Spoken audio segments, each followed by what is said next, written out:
ನಮಸ್ಕಾರ ಗೆಳೆಯರೇ, ದೇಶ ಪ್ರೇಮಿಗಳೇ, ನಮ್ಮ ಕನ್ನಡ ಡಿಫೆನ್ಸ್ ನ್ಯೂಸ್ ಯೂಟ್ಯೂಬ್ ಚಾನಲ್ಗೆ ಸ್ವಾಗತ ನಿಮಗೆ. ಭಾರತದ ಪಶ್ಚಿಮ ಗಡಿಯಲ್ಲಿ ಇರುವ ಅತ್ಯಂತ ಸೂಕ್ಷ್ಮ ಮತ್ತು ಸವಾಲಿನ ಪ್ರದೇಶವಾದ ಸರ್ಕ್ರಿಕ್ನಲ್ಲಿ ಭದ್ರತೆಯನ್ನು ಇನ್ನಷ್ಟು ಬಲಪಡಿಸುವ ಉದ್ದೇಶದಿಂದ ಭಾರತದ ಮಿನಿಸ್ಟ್ರಿ ಆಫ್ ಡಿಫೆನ್ಸ್ ಮಹತ್ವದ ಹೆಜ್ಜೆಯೊಂದನ್ನು ಇಟ್ಟಿದೆ. ಭಾರತ ಸರ್ಕಾರ ಈಗ 11 high speed indigenous amphibious combat boats ಗಳನ್ನು ಖರೀದಿಸಲು ಅಧಿಕೃತವಾಗಿ ರಿಕ್ವೆಸ್ಟ್ ಫಾರ್ ಪ್ರಪೋಸಲ್ RFP ಯನ್ನು ಹೊರಡಿಸಿದೆ. ಈ ದೋಣಿಗಳನ್ನು ವಿಶೇಷವಾಗಿ ಸರ್ಕ್ರಿಕ್ ಹಾಗೂ ಅದರ ಸುತ್ತಮುತ್ತಲಿನ ಜೌಗು ಪ್ರದೇಶಗಳಲ್ಲಿ ಕಾರ್ಯಾಚರಣೆ ನಡೆಸುವಂತೆ ವಿನ್ಯಾಸಗೊಳಿಸಲಾಗುತ್ತಿದೆ. ಈ ನಿರ್ಧಾರದ ಹಿಂದೆ ಅತ್ಯಂತ ಮಹತ್ವದ ಭದ್ರತಾ ಕಾರಣಗಳಿವೆ. ಕಳೆದ ಕೆಲವು ತಿಂಗಳುಗಳಲ್ಲಿ ಸರ್ಕ್ರಿಕ್ನ ಪಾಕಿಸ್ತಾನದ ಭಾಗದಲ್ಲಿ ಹೊಸ ಬಂಕರ್ಗಳು, ಮುಂಚೂಣಿ ಸೇನಾ ನೆಲೆಗಳು ಮತ್ತು ಇತರ ಸೇನಾ ಮೂಲಸೌಕರ್ಯಗಳನ್ನು ವೇಗವಾಗಿ ನಿರ್ಮಿಸಲಾಗಿದೆ ಎನ್ನುವ ಮಾಹಿತಿ ಭಾರತೀಯ ಗುಪ್ತಚರ ಸಂಸ್ಥೆಗಳಿಗೆ ಲಭ್ಯವಾಗಿದೆ. ಇದರ ಜೊತೆಗೆ ಪಾಕಿಸ್ತಾನ ತನ್ನ ನೌಕಾಪಡೆಗೆ 3 ಹೊಸ ಹೂವರ್ ಕ್ರಾಫ್ಟ್ ಗಳನ್ನು ಸೇರ್ಪಡೆಗೊಳಿಸಿದ್ದು ಆ ಭಾಗದಲ್ಲಿ ಏರ್ ಡಿಫೆನ್ಸ್ ವ್ಯವಸ್ಥೆಯನ್ನು ಬಲಪಡಿಸಿಕೊಂಡಿದೆ. ಇದಕ್ಕೆ ತಕ್ಕ ಉತ್ತರವಾಗಿ ಭಾರತವು ತನ್ನ ಗಡಿ ಭದ್ರತೆಯನ್ನು ಮತ್ತಷ್ಟು ಆಧುನೀಕರಿಸುವತ್ತ ಹೆಜ್ಜೆ ಇಟ್ಟಿದೆ. ಈ ಯೋಜನೆ ಬೈ ಇಂಡಿಯನ್ ವಿಭಾಗದ ಅಡಿಯಲ್ಲಿ ನಡೆಯುತ್ತಿದೆ. ಅಂದರೆ ಈ ಕಂಬ್ಯಾಟ್ ಬೋಟ್ ಗಳನ್ನು ಭಾರತೀಯ ಕಂಪನಿಗಳೇ ನಿರ್ಮಿಸಬೇಕು. ಅಲ್ಲದೆ ಪ್ರತಿಯೊಂದು ದೋಣಿಯಲ್ಲೂ ಕನಿಷ್ಠ 60% ಇಂಡಿಜಿನಿಯಸ್ ಕಂಟೆಂಟ್ ಕಡ್ಡಾಯವಾಗಿರಬೇಕು. ಇದರಿಂದ ದೇಶೀಯ ರಕ್ಷಣಾ ಉತ್ಪಾದನೆಗೂ ದೊಡ್ಡ ಉತ್ತೇಜನ ಸಿಗಲಿದೆ. ಈ 11 ದೋಣಿಗಳನ್ನು 2 ಸೇನಾ ಘಟಕಗಳ ನಡುವೆ ಹಂಚಿಕೆ ಮಾಡಲಾಗುತ್ತದೆ. ಅವುಗಳಲ್ಲಿ 7 ಕಂಬ್ಯಾಟ್ ಬೋಟ್ಸ್ ಗಳನ್ನು ಕಚ್ ಪ್ರದೇಶದಲ್ಲಿ ಕಾರ್ಯನಿರ್ವಹಿಸುವ Indian army corps of engineers ಗಳಿಗೆ ನೀಡಲಾಗುತ್ತದೆ. ಉಳಿದ 4 ಕಂಬ್ಯಾಟ್ ಬೋಟ್ ಗಳನ್ನು ಇಂಡಿಯನ್ ನೇವಿಗೆ ನೀಡಲಾಗುತ್ತದೆ. ಇವು ಮುಂಬೈನ ಕರಾವಳಿ ಹಾಗೂ ಅಂಡಮಾನ್ ಅಂಡ್ ನಿಕೋಬಾರ್ ಕಮಾಂಡ್ ನಲ್ಲಿ ತ್ವರಿತ ಕಾರ್ಯಾಚರಣೆಗಳಿಗೆ ಬಳಸಲಾಗುತ್ತವೆ. ಈ ಯೋಜನೆಯ ವೇಳಾಪಟ್ಟಿಯು ಸ್ಪಷ್ಟವಾಗಿದೆ. ದೇಶೀಯ ಶಿಪ್ ಯಾರ್ಡ್ಗಳಲ್ಲಿ ತಮ್ಮ ಬಿಡ್ಗಳನ್ನು ಮುಂದಿನ 3 ತಿಂಗಳುಗಳ ಒಳಗೆ ಸಲ್ಲಿಸಬೇಕು. ಒಪ್ಪಂದಕ್ಕೆ ಸಹಿ ಆದ ನಂತರ ಎಲ್ಲಾ 11 ದೋಣಿಗಳನ್ನು 24 ತಿಂಗಳುಗಳ ಒಳಗೆ ಭಾರತೀಯ ಸೇನೆಗೆ ಹಸ್ತಾಂತರಿಸಬೇಕಾಗಿದೆ. ಈಗ ಈ ಆಂಫಿಬಿಯಸ್ ಕಂಬ್ಯಾಟ್ ಬೋಟ್ಗಳ ವಿಶೇಷತೆಗಳ ಬಗ್ಗೆ ತಿಳಿಯೋಣ. ಇವು ಸಾಮಾನ್ಯ ಗಸ್ತು ದೋಣಿಗಳಲ್ಲ. ಇವುಗಳನ್ನು ವಿಶೇಷವಾಗಿ ಸರ್ಕ್ರಿಕ್ ನಂತಹ ಜೌಗು ಪ್ರದೇಶಗಳಲ್ಲಿ ಕಾರ್ಯನಿರ್ವಹಿಸುವಂತೆ ಅಭಿವೃದ್ಧಿಪಡಿಸಲಾಗಿದೆ. ಪ್ರಸ್ತುತ ಬಾರ್ಡರ್ ಸೆಕ್ಯೂರಿಟಿ ಫೋರ್ಸ್ BSF ಬಳಸುತ್ತಿರುವ ಫ್ಲೋಟಿಂಗ್ ಔಟ್ಪೋಸ್ಟ್ ಅಥವಾ ಆಲ್ ಟೆರ್ರೈನ್ ವೆಹಿಕಲ್ ಗಳು ಒಂದೇ ಮಾಧ್ಯಮದಲ್ಲಿ ಕಾರ್ಯನಿರ್ವಹಿಸುತ್ತದೆ. ಆದರೆ ಈ ಹೊಸ ಕಂಬ್ಯಾಟ್ ಬೋಟ್ಸ್ ಗಳು ಮಾತ್ರ ಭೂಮಿ, ನೀರು ಹಾಗೂ ಕೆಸರಿನಿಂದ ಕೂಡಿದ ಜೌಗು ಪ್ರದೇಶಗಳ ನಡುವೆ ಯಾವುದೇ ತೊಂದರೆ ಇಲ್ಲದೆ ಸಂಚರಿಸಬಲ್ಲವು. ಇದಕ್ಕಾಗಿ ಇವುಗಳಲ್ಲಿ ಹೈಡ್ರಾಲಿಕಲಿ ಆಪರೇಟೆಡ್ ಆಂಫಿಬಿಯಸ್ ಡ್ರೈವ್ ಸಿಸ್ಟಮ್ಸ್ ಗಳನ್ನು ಅಳವಡಿಸಲಾಗಿದೆ. ಈ ವ್ಯವಸ್ಥೆಯ ಮೂಲಕ ದೋಣಿ ನೀರಿನಿಂದ ನೇರವಾಗಿ ಕೆಸರಿನ ಭೂಭಾಗಕ್ಕೆ, ಅಲ್ಲಿಂದ ಮತ್ತೆ ನೀರಿಗೆ ಸುಲಭವಾಗಿ ಚಲಿಸಬಹುದು. ಪ್ರತಿಯೊಂದು ದೋಣಿಯು 12 ಸಂಪೂರ್ಣ ಶಸ್ತ್ರಸಜ್ಜಿತ ಯೋಧರನ್ನು ಸಾಗಿಸಬಲ್ಲದು.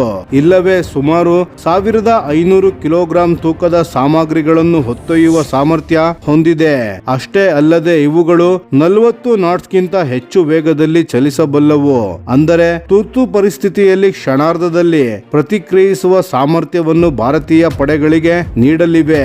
ಭದ್ರತೆಯ ದೃಷ್ಟಿಯಿಂದಲೂ ಈ ದೋಣಿಗಳು ಅತ್ಯಾಧುನಿಕವಾಗಿವೆ. ಇವುಗಳಲ್ಲಿ ಬ್ಯಾಲಿಸ್ಟಿಕ್ ಪ್ರೊಟೆಕ್ಷನ್ಸ್ ನೀಡಲಾಗಿದ್ದು ಗುಂಡಿನ ದಾಳಿಯಿಂದ ಸಿಬ್ಬಂದಿಗೆ ಹೆಚ್ಚುವರಿ ರಕ್ಷಣೆ ಸಿಗುತ್ತದೆ. ಜೊತೆಗೆ ಶಾಕ್ ಮಿಟಿಗೇಟಿಂಗ್ ಸೀಟ್ಸ್ ಇರುವುದರಿಂದ ವೇಗವಾಗಿ ಚಲಿಸುವಾಗ ಅಥವಾ ಅಲೆಗಳ ಹೊಡೆತದ ಸಮಯದಲ್ಲೂ ಯೋಧರಿಗೆ ಹೆಚ್ಚಿನ ಸುರಕ್ಷತೆ ದೊರೆಯುತ್ತದೆ. ದೋಣಿಯ ಮುಂಭಾಗ ಹಾಗೂ ಹಿಂಭಾಗದಲ್ಲಿ ವೆಪನ್ ಮೌಂಟಿಂಗ್ ಪಾಯಿಂಟ್ಸ್ ಗಳನ್ನು ನೀಡಲಾಗಿದ್ದು ಅಗತ್ಯವಿದ್ದಾಗ ಶಸ್ತ್ರಾಸ್ತ್ರಗಳನ್ನು ಅಳವಡಿಸಿ ಕಾರ್ಯಾಚರಣೆ ನಡೆಸಬಹುದು.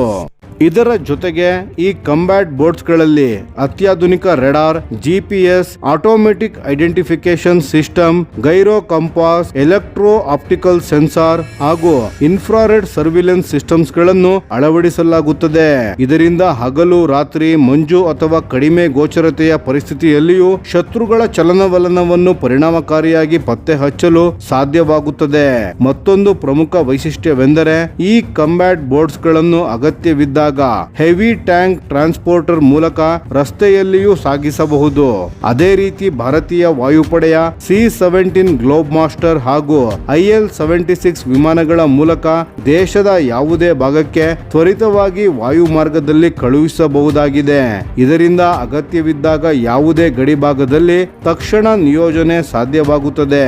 ಇದೀಗ ಸರ್ ಕ್ರೀಕ್ ಪ್ರದೇಶದ ಮಹತ್ವವನ್ನು ತಿಳಿದುಕೊಳ್ಳೋಣ ಸ್ನೇಹಿತರೆ. ಸರ್ ಕ್ರೀಕ್ ಸುಮಾರು 96 ಕಿಲೋಮೀಟರ್ ಉದ್ದದ ಉಬ್ಬರವಿಳಿತದ ಜಲಮಾರ್ಗವಾಗಿದ್ದು ಇದು ರನ್ ಆಫ್ ಕಚ್ ಜೌಗು ಪ್ರದೇಶದಲ್ಲಿದೆ. ಭಾರತ ಮತ್ತು ಪಾಕಿಸ್ತಾನದ ನಡುವಿನ ಸಮುದ್ರ ಗಡಿಯ ವಿವಾದ ಇನ್ನೂ ಸಂಪೂರ್ಣವಾಗಿ ಬಗೆಹರಿದಿಲ್ಲ. ಆದ್ದರಿಂದ ಈ ಪ್ರದೇಶವು ಭದ್ರತಾ ದೃಷ್ಟಿಯಿಂದ ಅತ್ಯಂತ ಸೂಕ್ಷ್ಮವಾಗಿದೆ.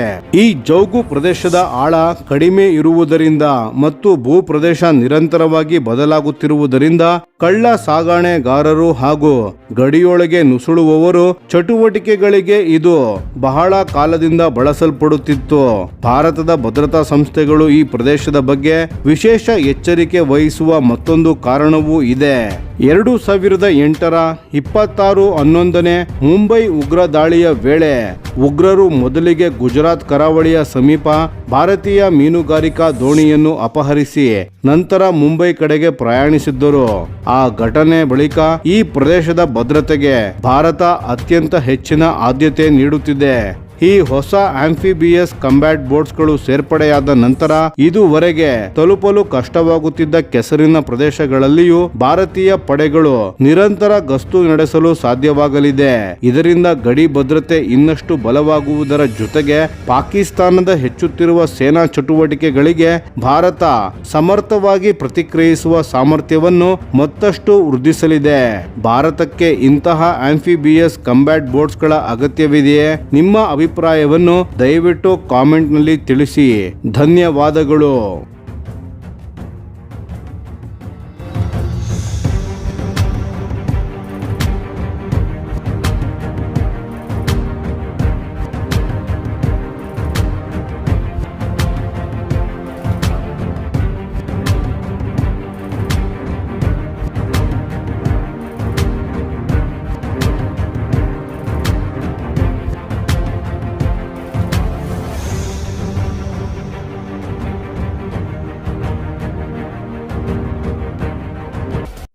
ಭಾರತದ ಖಾಸಗಿ ಬಾಹ್ಯಾಕಾಶ ಕ್ಷೇತ್ರದ ಇತಿಹಾಸದಲ್ಲಿ ಹೊಸ ಅಧ್ಯಾಯ ಆರಂಭವಾಗಲಿರುವ ಮಹತ್ವದ ಕ್ಷಣ ಈಗ ನಮ್ಮ ಮುಂದಿದೆ. ಭಾರತದ ಮೊದಲ privately developed orbital class rocket ಆದ ವಿಕ್ರಮ್-1 ತನ್ನ ಚೊಚ್ಚಲ ಉಡಾವಣೆಗೆ ಸಂಪೂರ್ಣ ಸಿದ್ಧವಾಗಿದೆ. ಈ ಉಡಾವಣೆ ಜುಲೈ 18ರಂದು ಬೆಳಿಗ್ಗೆ 11:30 ಗಂಟೆಗೆ ಆಂಧ್ರ ಪ್ರದೇಶದ ಶ್ರೀಹರಿಕೋಟಾದಲ್ಲಿರುವ SDSC SHAR ನ ಮೊದಲ ಲಾಂಚ್ ಪ್ಯಾಡ್ ನಿಂದ ನಡೆಯಲಿದೆ. ಇದು ಕೇವಲ ಒಂದು ರಾಕೆಟ್ ಉಡಾವಣೆ ಮಾತ್ರವಲ್ಲ, ಭಾರತದ ಖಾಸಗಿ ಕಂಪನಿಗಳು ಕೂಡ ಜಾಗತಿಕ ಸ್ಯಾಟಲೈಟ್ ಲಾಂಚ್ ಮಾರ್ಕೆಟ್ ನಲ್ಲಿ ಸ್ಪರ್ಧಿಸುವ ಸಾಮರ್ಥ್ಯವನ್ನು ಹೊಂದಿವೆ ಎಂಬುದನ್ನು ಜಗತ್ತಿಗೆ ತೋರಿಸುವ ಐತಿಹಾಸಿಕ ಕ್ಷಣವಾಗಿದೆ. ಇದುವರೆಗೆ ಭಾರತದಲ್ಲಿ ಆರ್ಬಿಟಲ್ ಕ್ಲಾಸ್ ರಾಕೆಟ್ಗಳನ್ನು ಯಶಸ್ವಿಯಾಗಿ ಅಭಿವೃದ್ಧಿಪಡಿಸಿ ಉಡಾವಣೆ ಮಾಡಿದ್ದು ಮುಖ್ಯವಾಗಿ ಇಸ್ರೋ ಮಾತ್ರ. ಆದರೆ ಈಗ ಮೊದಲ ಬಾರಿಗೆ ಖಾಸಗಿ ಸಂಸ್ಥೆಯೊಂದು ಸಂಪೂರ್ಣವಾಗಿ ವಿನ್ಯಾಸಗೊಳಿಸಿ ಅಭಿವೃದ್ಧಿಪಡಿಸಿ ನಿರ್ಮಿಸಿರುವ ಆರ್ಬಿಟಲ್ ರಾಕೆಟ್ ಭಾರತೀಯ ನೆಲದಿಂದ ಬಾಹ್ಯಾಕಾಶದತ್ತ ಹಾರಲಿದ್ದು ಇದು ದೇಶದ ಬಾಹ್ಯಾಕಾಶ ಇತಿಹಾಸದಲ್ಲಿ ಹೊಸ ಮೈಲುಗಲ್ಲಾಗಲಿದೆ. ಈ ಮಹತ್ವಾಕಾಂಕ್ಷೆಯ ಯೋಜನೆಯ ಹಿಂದಿರುವ ಸಂಸ್ಥೆ ಸ್ಕೈರೂಟ್ ಏರೋಸ್ಪೇಸ್. 2022ರ ನವೆಂಬರ್ 18ರಂದು ಇದೇ ಸಂಸ್ಥೆ ವಿಕ್ರಮ್-S ಎಂಬ ಭಾರತದ ಮೊದಲ ಖಾಸಗಿ ಸಬ್ ಆರ್ಬಿಟಲ್ ರಾಕೆಟ್ ಅನ್ನು ಯಶಸ್ವಿಯಾಗಿ ಉಡಾವಣೆ ಮಾಡಿತ್ತು. ಆ ಯಶಸ್ಸಿನ ನಂತರ ಈಗ ಇನ್ನಷ್ಟು ದೊಡ್ಡ ಗುರಿಯೊಂದಿಗೆ ಮಿಷನ್ ಆಗಮನ್ ನ ಮೂಲಕ ವಿಕ್ರಮ್-1 ಅನ್ನು ಪರೀಕ್ಷೆಗೆ ಕಳುಹಿಸಲಾಗುತ್ತಿದೆ. ಮಿಷನ್ ಆಗಮನ್ ಎಂಬ ಹೆಸರೇ ಒಂದು ಸಂದೇಶವನ್ನು ನೀಡುತ್ತದೆ. ಭಾರತದ ಖಾಸಗಿ ಬಾಹ್ಯಾಕಾಶ ಉದ್ಯಮವು ಜಾಗತಿಕ ಉಡಾವಣಾ ಸೇವೆಗಳ ಕ್ಷೇತ್ರಕ್ಕೆ ಅಧಿಕೃತವಾಗಿ ಕಾಲಿಡುತ್ತಿದೆ ಎಂಬುದನ್ನು ಇದು ಪ್ರತಿನಿಧಿಸುತ್ತದೆ. ಇನ್ನು ವಿಕ್ರಮ್-1 ಬಗ್ಗೆ ನೋಡಿದರೆ ಇದು ಸುಮಾರು 7 ಅಂತಸ್ತಿನ ಕಟ್ಟಡದಷ್ಟು ಎತ್ತರದ multi stage orbital launch vehicle ಆಗಿದೆ. ಇದರ ಸಂಪೂರ್ಣ ರಚನೆಯನ್ನು ಅತ್ಯಾಧುನಿಕ ಕಾರ್ಬನ್ ಕಾಂಪೋಸಿಟ್ ಸ್ಟ್ರಕ್ಚರ್ ಗಳನ್ನು ಬಳಸಿ ನಿರ್ಮಿಸಲಾಗಿದೆ. ಇದರಿಂದ ರಾಕೆಟ್ ನ ತೂಕ ಕಡಿಮೆಯಾಗಿದ್ದು ಕಾರ್ಯಕ್ಷಮತೆ ಹೆಚ್ಚಾಗಿದೆ. ಈ ರಾಕೆಟ್ ನ ಅತ್ಯಂತ ವಿಶೇಷ ಅಂಶವೆಂದರೆ ಇದರಲ್ಲಿರುವ ಹೆಚ್ಚಿನ ತಂತ್ರಜ್ಞಾನವನ್ನು ಸ್ಕೈರೂಟ್ ಏರೋಸ್ಪೇಸ್ ಸಂಸ್ಥೆಯೇ ಸ್ವದೇಶದಲ್ಲಿ ಅಭಿವೃದ್ಧಿಪಡಿಸಿದೆ. ಇದರಲ್ಲಿ 3D ಪ್ರಿಂಟೆಡ್ ಇಂಜಿನ್ಸ್, ಅತ್ಯಾಧುನಿಕ ಸಾಮರ್ಥ್ಯದ ಸಾಲಿಡ್ ಫ್ಯೂಯಲ್ ಬೂಸ್ಟರ್ಸ್ ಗಳು ಹಾಗೂ ಸಂಸ್ಥೆಯೇ ಅಭಿವೃದ್ಧಿಪಡಿಸಿರುವ ಹಲವು ಪ್ರೊಪಲ್ಷನ್ ಸಿಸ್ಟಮ್ಸ್ ಗಳನ್ನು ಬಳಸಲಾಗಿದೆ. ಇದು ಭಾರತದ ಖಾಸಗಿ ಉದ್ಯಮದ ತಾಂತ್ರಿಕ ಸಾಮರ್ಥ್ಯವನ್ನು ತೋರಿಸುವ ಮಹತ್ವದ ಉದಾಹರಣೆಯಾಗಿದೆ. ವಿಕ್ರಮ್-1 ಸುಮಾರು 350 ಕಿಲೋಗ್ರಾಂ ತೂಕದ ಸ್ಮಾಲ್ ಸ್ಯಾಟಲೈಟ್ಸ್ ಗಳನ್ನು ಲೋ ಅರ್ತ್ ಆರ್ಬಿಟ್ LEOಗೆ ಕೊಂಡೊಯ್ಯುವ ಸಾಮರ್ಥ್ಯ ಹೊಂದಿದೆ. ತನ್ನ ಮೊದಲ ಪರೀಕ್ಷಾ ಹಾರಾಟದಲ್ಲಿ ಈ ರಾಕೆಟ್ ಸುಮಾರು 450 ಕಿಲೋಮೀಟರ್ ಎತ್ತರದ ಕಕ್ಷೆಯನ್ನು 60 ಡಿಗ್ರಿ ಇನ್ಕ್ಲಿನೇಷನ್ ನಲ್ಲಿ ತಲುಪುವ ಗುರಿಯನ್ನು ಹೊಂದಿದೆ. ಈ ಮೊದಲ ಪರೀಕ್ಷಾ ಹಾರಾಟದಲ್ಲಿ ವಾಣಿಜ್ಯ ಉಪಗ್ರಹಗಳನ್ನು ಕಳುಹಿಸುವುದಿಲ್ಲ, ಬದಲಿಗೆ ವಿವಿಧ ಟೆಕ್ನಾಲಜಿ ಡೆಮಾನ್ಸ್ಟ್ರೇಷನ್ ಪೇಲೋಡ್ಸ್ ಗಳನ್ನು ಹೊತ್ತುಕೊಂಡು ಹೋಗಲಿದೆ. ಇದರಲ್ಲಿ ಗ್ರಹ ಸ್ಪೇಸ್, ಕಾಸ್ಮೋಸರ್ವ್, ಡಿ-ಕ್ಯೂಬ್ಡ್ ಮತ್ತು ಸ್ಕೈರೂಟ್ ಸಂಸ್ಥೆಯ ಸ್ಕೋಪ್ ಸೇರಿದಂತೆ ಹಲವು ತಂತ್ರಜ್ಞಾನ ಪರೀಕ್ಷಾ ಸಾಧನಗಳಿವೆ. ಜೊತೆಗೆ ಕಾಸ್ಮೋಸ್ ಡೈಮಂಡ್ ಸಂಸ್ಥೆಯ ಕಾಸ್ಮಿಕ್ ಬ್ಲೂಮ್ ಎಂಬ ಕಲಾಕೃತಿ ಮತ್ತು ಒಂದು ಮೈಕ್ರೋ ಆರ್ಟ್ ಪೀಸ್ ಕೂಡ ಬಾಹ್ಯಾಕಾಶಕ್ಕೆ ಪ್ರಯಾಣಿಸಲಿದೆ. ಈ ಹಾರಾಟದ ಮುಖ್ಯ ಉದ್ದೇಶ ಉಪಗ್ರಹಗಳನ್ನು ಕಕ್ಷೆಗೆ ಸೇರಿಸುವುದಕ್ಕಿಂತ ಹೆಚ್ಚಾಗಿ ರಾಕೆಟ್ನ ಪ್ರತಿಯೊಂದು ವ್ಯವಸ್ಥೆಯು ನೈಜ ಹಾರಾಟದ ಪರಿಸ್ಥಿತಿಯಲ್ಲಿ ಹೇಗೆ ಕಾರ್ಯನಿರ್ವಹಿಸುತ್ತದೆ ಎಂಬ ಮಾಹಿತಿಯನ್ನು ಸಂಗ್ರಹಿಸುವುದಾಗಿದೆ.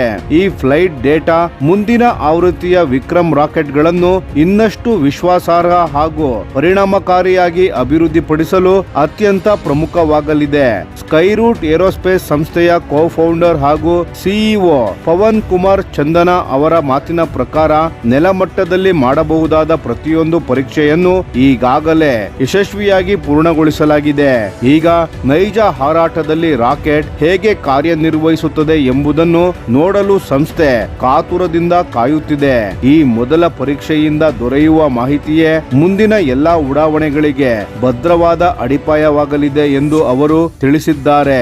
ಇನ್ನೊಂದೆಡೆ ಸಂಸ್ಥೆಯ ಕೋ-ಫೌಂಡರ್ ಹಾಗೂ ಸಿಒಒ ನಾಗ್ ಭಾರತ್ ಢಾಕಾ ಅವರು ಜುಲೈ 18ರಂದು ನಡೆಯಲಿರುವ ಈ ಉಡಾವಣೆ ಕೇವಲ ಒಂದು ರಾಕೆಟ್ ಪ್ರಯೋಗವಲ್ಲ ಎಂದು ಹೇಳಿದ್ದಾರೆ.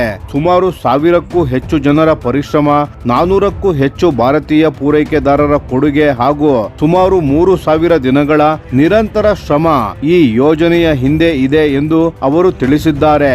ಇದೀಗ ವಿಕ್ರಮ್-1ನ ಎಲ್ಲಾ ಹಂತಗಳ ಜೋಡಣೆ ಯಶಸ್ವಿಯಾಗಿ ಪೂರ್ಣಗೊಂಡಿದ್ದು, ರಾಕೆಟ್ ಈಗಾಗಲೇ ಲಾಂಚ್ ಪ್ಯಾಡ್ ನ ಮೇಲೆ ಸಜ್ಜುಗೊಂಡಿದೆ. ಅಂತಿಮ integrated checks, telemetry systems, ground stations, tracking radars ಮತ್ತು ಇತರ ಎಲ್ಲಾ ತಾಂತ್ರಿಕ ಪರೀಕ್ಷೆಗಳು ಯಶಸ್ವಿಯಾಗಿ ಪೂರ್ಣಗೊಂಡಿವೆ. ಉಡಾವಣೆಗೆ ಮುನ್ನ ಅಗತ್ಯವಾದ ಏರೋಸ್ಪೇಸ್ ಹಾಗೂ ಮ್ಯಾರಿಟೈಮ್ ಸೇಫ್ಟಿ ನೋಟಿಸ್ ಗಳನ್ನು ಸಂಬಂಧಿಸಿದ ಅಧಿಕಾರಿಗಳು ಈಗಾಗಲೇ ಹೊರಡಿಸಿದ್ದಾರೆ. ರಾಕೆಟ್ ಸಾಗುವ ಮಾರ್ಗದ ಸುತ್ತಮುತ್ತಲಿನ ಪ್ರದೇಶಗಳನ್ನು ಸುರಕ್ಷಿತ ವಲಯಗಳಾಗಿ ಘೋಷಿಸಲಾಗಿದ್ದು, ಉಡಾವಣೆಗೆ ಅಗತ್ಯವಿರುವ ಎಲ್ಲಾ ಅನುಮತಿಗಳು ದೊರೆತಿವೆ. ಇಂದು ಜಾಗತಿಕ ಮಟ್ಟದಲ್ಲಿ ಸ್ಮಾಲ್ ಸ್ಯಾಟಲೈಟ್ಸ್ ಲಾಂಚ್ಗಳ ಬೇಡಿಕೆ ವೇಗವಾಗಿ ಹೆಚ್ಚುತ್ತಿದೆ. ಆದರೆ ಆ ಬೇಡಿಕೆಗೆ ತಕ್ಕಷ್ಟು ಉಡಾವಣಾ ಸೇವೆಗಳು ಲಭ್ಯವಿಲ್ಲ. ಇದೇ ಅವಕಾಶವನ್ನು ಬಳಸಿಕೊಂಡು ಭಾರತದಿಂದಲೇ ವಿಶ್ವದ ವಿವಿಧ ದೇಶಗಳಿಗೆ ವಿಶ್ವಾಸಾರ್ಹ ಮತ್ತು ಬೇಡಿಕೆಯ ಮೇರೆಗೆ ಉಡಾವಣಾ ಸೇವೆಗಳನ್ನು ಒದಗಿಸುವುದು ಸ್ಕೈರೂಟ್ ಏರೋಸ್ಪೇಸ್ ಸಂಸ್ಥೆಯ ಪ್ರಮುಖ ಗುರಿಯಾಗಿದೆ. ಈ ಪರೀಕ್ಷಾ ಹಾರಾಟವು ಯಶಸ್ವಿಯಾದರೆ ಭಾರತವು ಕೇವಲ ಸರ್ಕಾರಿ ಬಾಹ್ಯಾಕಾಶ ಕಾರ್ಯಕ್ರಮಗಳಲ್ಲಷ್ಟೇ ಅಲ್ಲ, ಖಾಸಗಿ ಬಾಹ್ಯಾಕಾಶ ಉಡಾವಣಾ ಕ್ಷೇತ್ರದಲ್ಲಿಯೂ ಜಾಗತಿಕ ಮಟ್ಟದಲ್ಲಿ ಪ್ರಮುಖ ಸ್ಥಾನ ಪಡೆಯುವತ್ತ ಮತ್ತೊಂದು ದೊಡ್ಡ ಹೆಜ್ಜೆ ಇಡಲಿದೆ. ಒಟ್ಟಾರೆ ಹೇಳುವುದಾದರೆ ಮಿಷನ್ ಆಗಮನ್ ಕೇವಲ ಸ್ಕೈರೂಟ್ ಏರೋಸ್ಪೇಸ್ ಸಂಸ್ಥೆಯ ಸಾಧನೆ ಮಾತ್ರವಲ್ಲ, ಇದು ಭಾರತದ ಹೊಸ ಬಾಹ್ಯಾಕಾಶ ಯುಗದ ಆರಂಭವನ್ನು ಸೂಚಿಸುವ ಐತಿಹಾಸಿಕ ಕ್ಷಣವಾಗಿದೆ. ಭಾರತೀಯ ಖಾಸಗಿ ಉದ್ಯಮವು ವಿಶ್ವದ ಅತ್ಯಾಧುನಿಕ ಸ್ಪೇಸ್ ಲಾಂಚ್ ಇಂಡಸ್ಟ್ರಿಯಲ್ಲಿ ತನ್ನ ಸಾಮರ್ಥ್ಯವನ್ನು ಸಾಬೀತುಪಡಿಸಲು ಸಜ್ಜಾಗಿದೆ. ಈ ಮಹತ್ವದ ಉಡಾವಣೆ ಯಶಸ್ವಿಯಾಗಲಿ ಎಂಬುದು ಪ್ರತಿಯೊಬ್ಬ ಭಾರತೀಯನ ಆಶಯ. ಜೈ ಹಿಂದ್.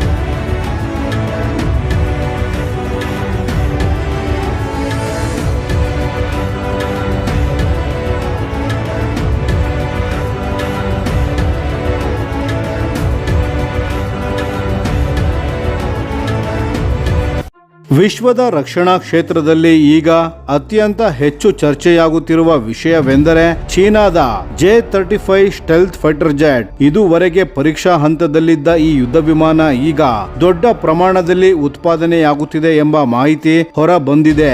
ಅದಕ್ಕಿಂತಲೂ ಮಹತ್ವದ ಸಂಗತಿ ಏನೆಂದರೆ ಇದೇ ಯುದ್ಧ ವಿಮಾನವನ್ನು ಪಾಕಿಸ್ತಾನಕ್ಕೂ ರಫ್ತು ಮಾಡಲು ಚೀನಾ ಸಿದ್ಧತೆ ನಡೆಸುತ್ತಿದೆ ಎಂಬ ವರದಿಗಳು ಈಗ ರಕ್ಷಣಾ ವಲಯದಲ್ಲಿ ಸಾಕಷ್ಟು ಚರ್ಚೆಗೆ ಕಾರಣವಾಗಿದೆ. ಈ ಬೆಳವಣಿಗೆ ಕೇವಲ ಚೀನಾ ಮತ್ತು ಪಾಕಿಸ್ತಾನಕ್ಕೆ ಮಾತ್ರ ಸೀಮಿತವಾಗಿಲ್ಲ. ಇದರ ಪರಿಣಾಮ ಭಾರತ ಸೇರಿದಂತೆ ಇಡೀ ಇಂಡೋ ಪೆಸಿಫಿಕ್ ಪ್ರದೇಶದ ಭದ್ರತಾ ಪರಿಸ್ಥಿತಿಯ ಮೇಲೂ ಬೀಳಬಹುದು. ಹಾಗಾದರೆ ಚೀನಾ ಏನು ಮಾಡುತ್ತಿದೆ? J-35 ಕಾರ್ಯಕ್ರಮ ಯಾವ ಹಂತದಲ್ಲಿದೆ? ಪಾಕಿಸ್ತಾನಕ್ಕೆ ಯಾವಾಗ ಈ ಯುದ್ಧ ವಿಮಾನಗಳು ಸಿಗಬಹುದು ಮತ್ತು ಭಾರತದ ದೃಷ್ಟಿಯಿಂದ ಇದರ ಅರ್ಥವೇನು? ಸಂಪೂರ್ಣವಾಗಿ ತಿಳಿದುಕೊಳ್ಳೋಣ ಬನ್ನಿ. ಮೊದಲು ಉತ್ಪಾದನಾ ಸಾಮರ್ಥ್ಯದ ಬಗ್ಗೆ ನೋಡೋಣ. ಚೀನಾದ ಶೆನ್ಯಾಂಗ್ ಏರ್ಕ್ರಾಫ್ಟ್ ಕಾರ್ಪೊರೇಷನ್ ತನ್ನ ಹೊಸ ಉತ್ಪಾದನಾ ಕೇಂದ್ರವನ್ನು ಸಂಪೂರ್ಣ ಕಾರ್ಯಾಚರಣೆಗೆ ತಂದಿದೆ. ಸುಮಾರು 4.2 ಚದರ ಕಿಲೋಮೀಟರ್ ವಿಸ್ತೀರ್ಣದಲ್ಲಿರುವ ಈ ಸಂಕೀರ್ಣದಲ್ಲಿ 3.7 ಲಕ್ಷ ಚದರ ಮೀಟರ್ಗಿಂತ ಹೆಚ್ಚು ಉತ್ಪಾದನಾ ಪ್ರದೇಶವನ್ನು ನಿರ್ಮಿಸಲಾಗಿದೆ.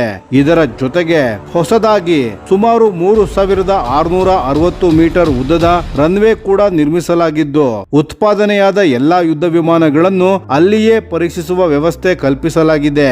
ಈ ಯೋಜನೆಗೆ ಚೀನಾ ಸುಮಾರು 8.6 ಬಿಲಿಯನ್ ಯುವಾನ್ ಅಂದರೆ ಸುಮಾರು 1.2 ಬಿಲಿಯನ್ US ಗಳನ್ನು ಹೂಡಿಕೆ ಮಾಡಿದೆ. ಈ ಮಟ್ಟದ ಹೂಡಿಕೆ China 5th generation fighter jet ಉತ್ಪಾದನೆಯನ್ನು ದೀರ್ಘಕಾಲದ ರಾಷ್ಟ್ರೀಯ ಯೋಜನೆಯನ್ನಾಗಿ ಪರಿಗಣಿಸುತ್ತಿದೆ ಎಂಬುದನ್ನು ಸ್ಪಷ್ಟಪಡಿಸುತ್ತದೆ. ಇಲ್ಲಿ ಅತ್ಯಂತ ಆಸಕ್ತಿದಾಯಕ ಸಂಗತಿ ಏನೆಂದರೆ ಒಂದೇ ಉತ್ಪಾದನಾ ಘಟಕದಲ್ಲಿ 3 ವಿಭಿನ್ನ ಮಾದರಿಗಳ J-35 ನಿರ್ಮಾಣವಾಗುತ್ತಿದೆ.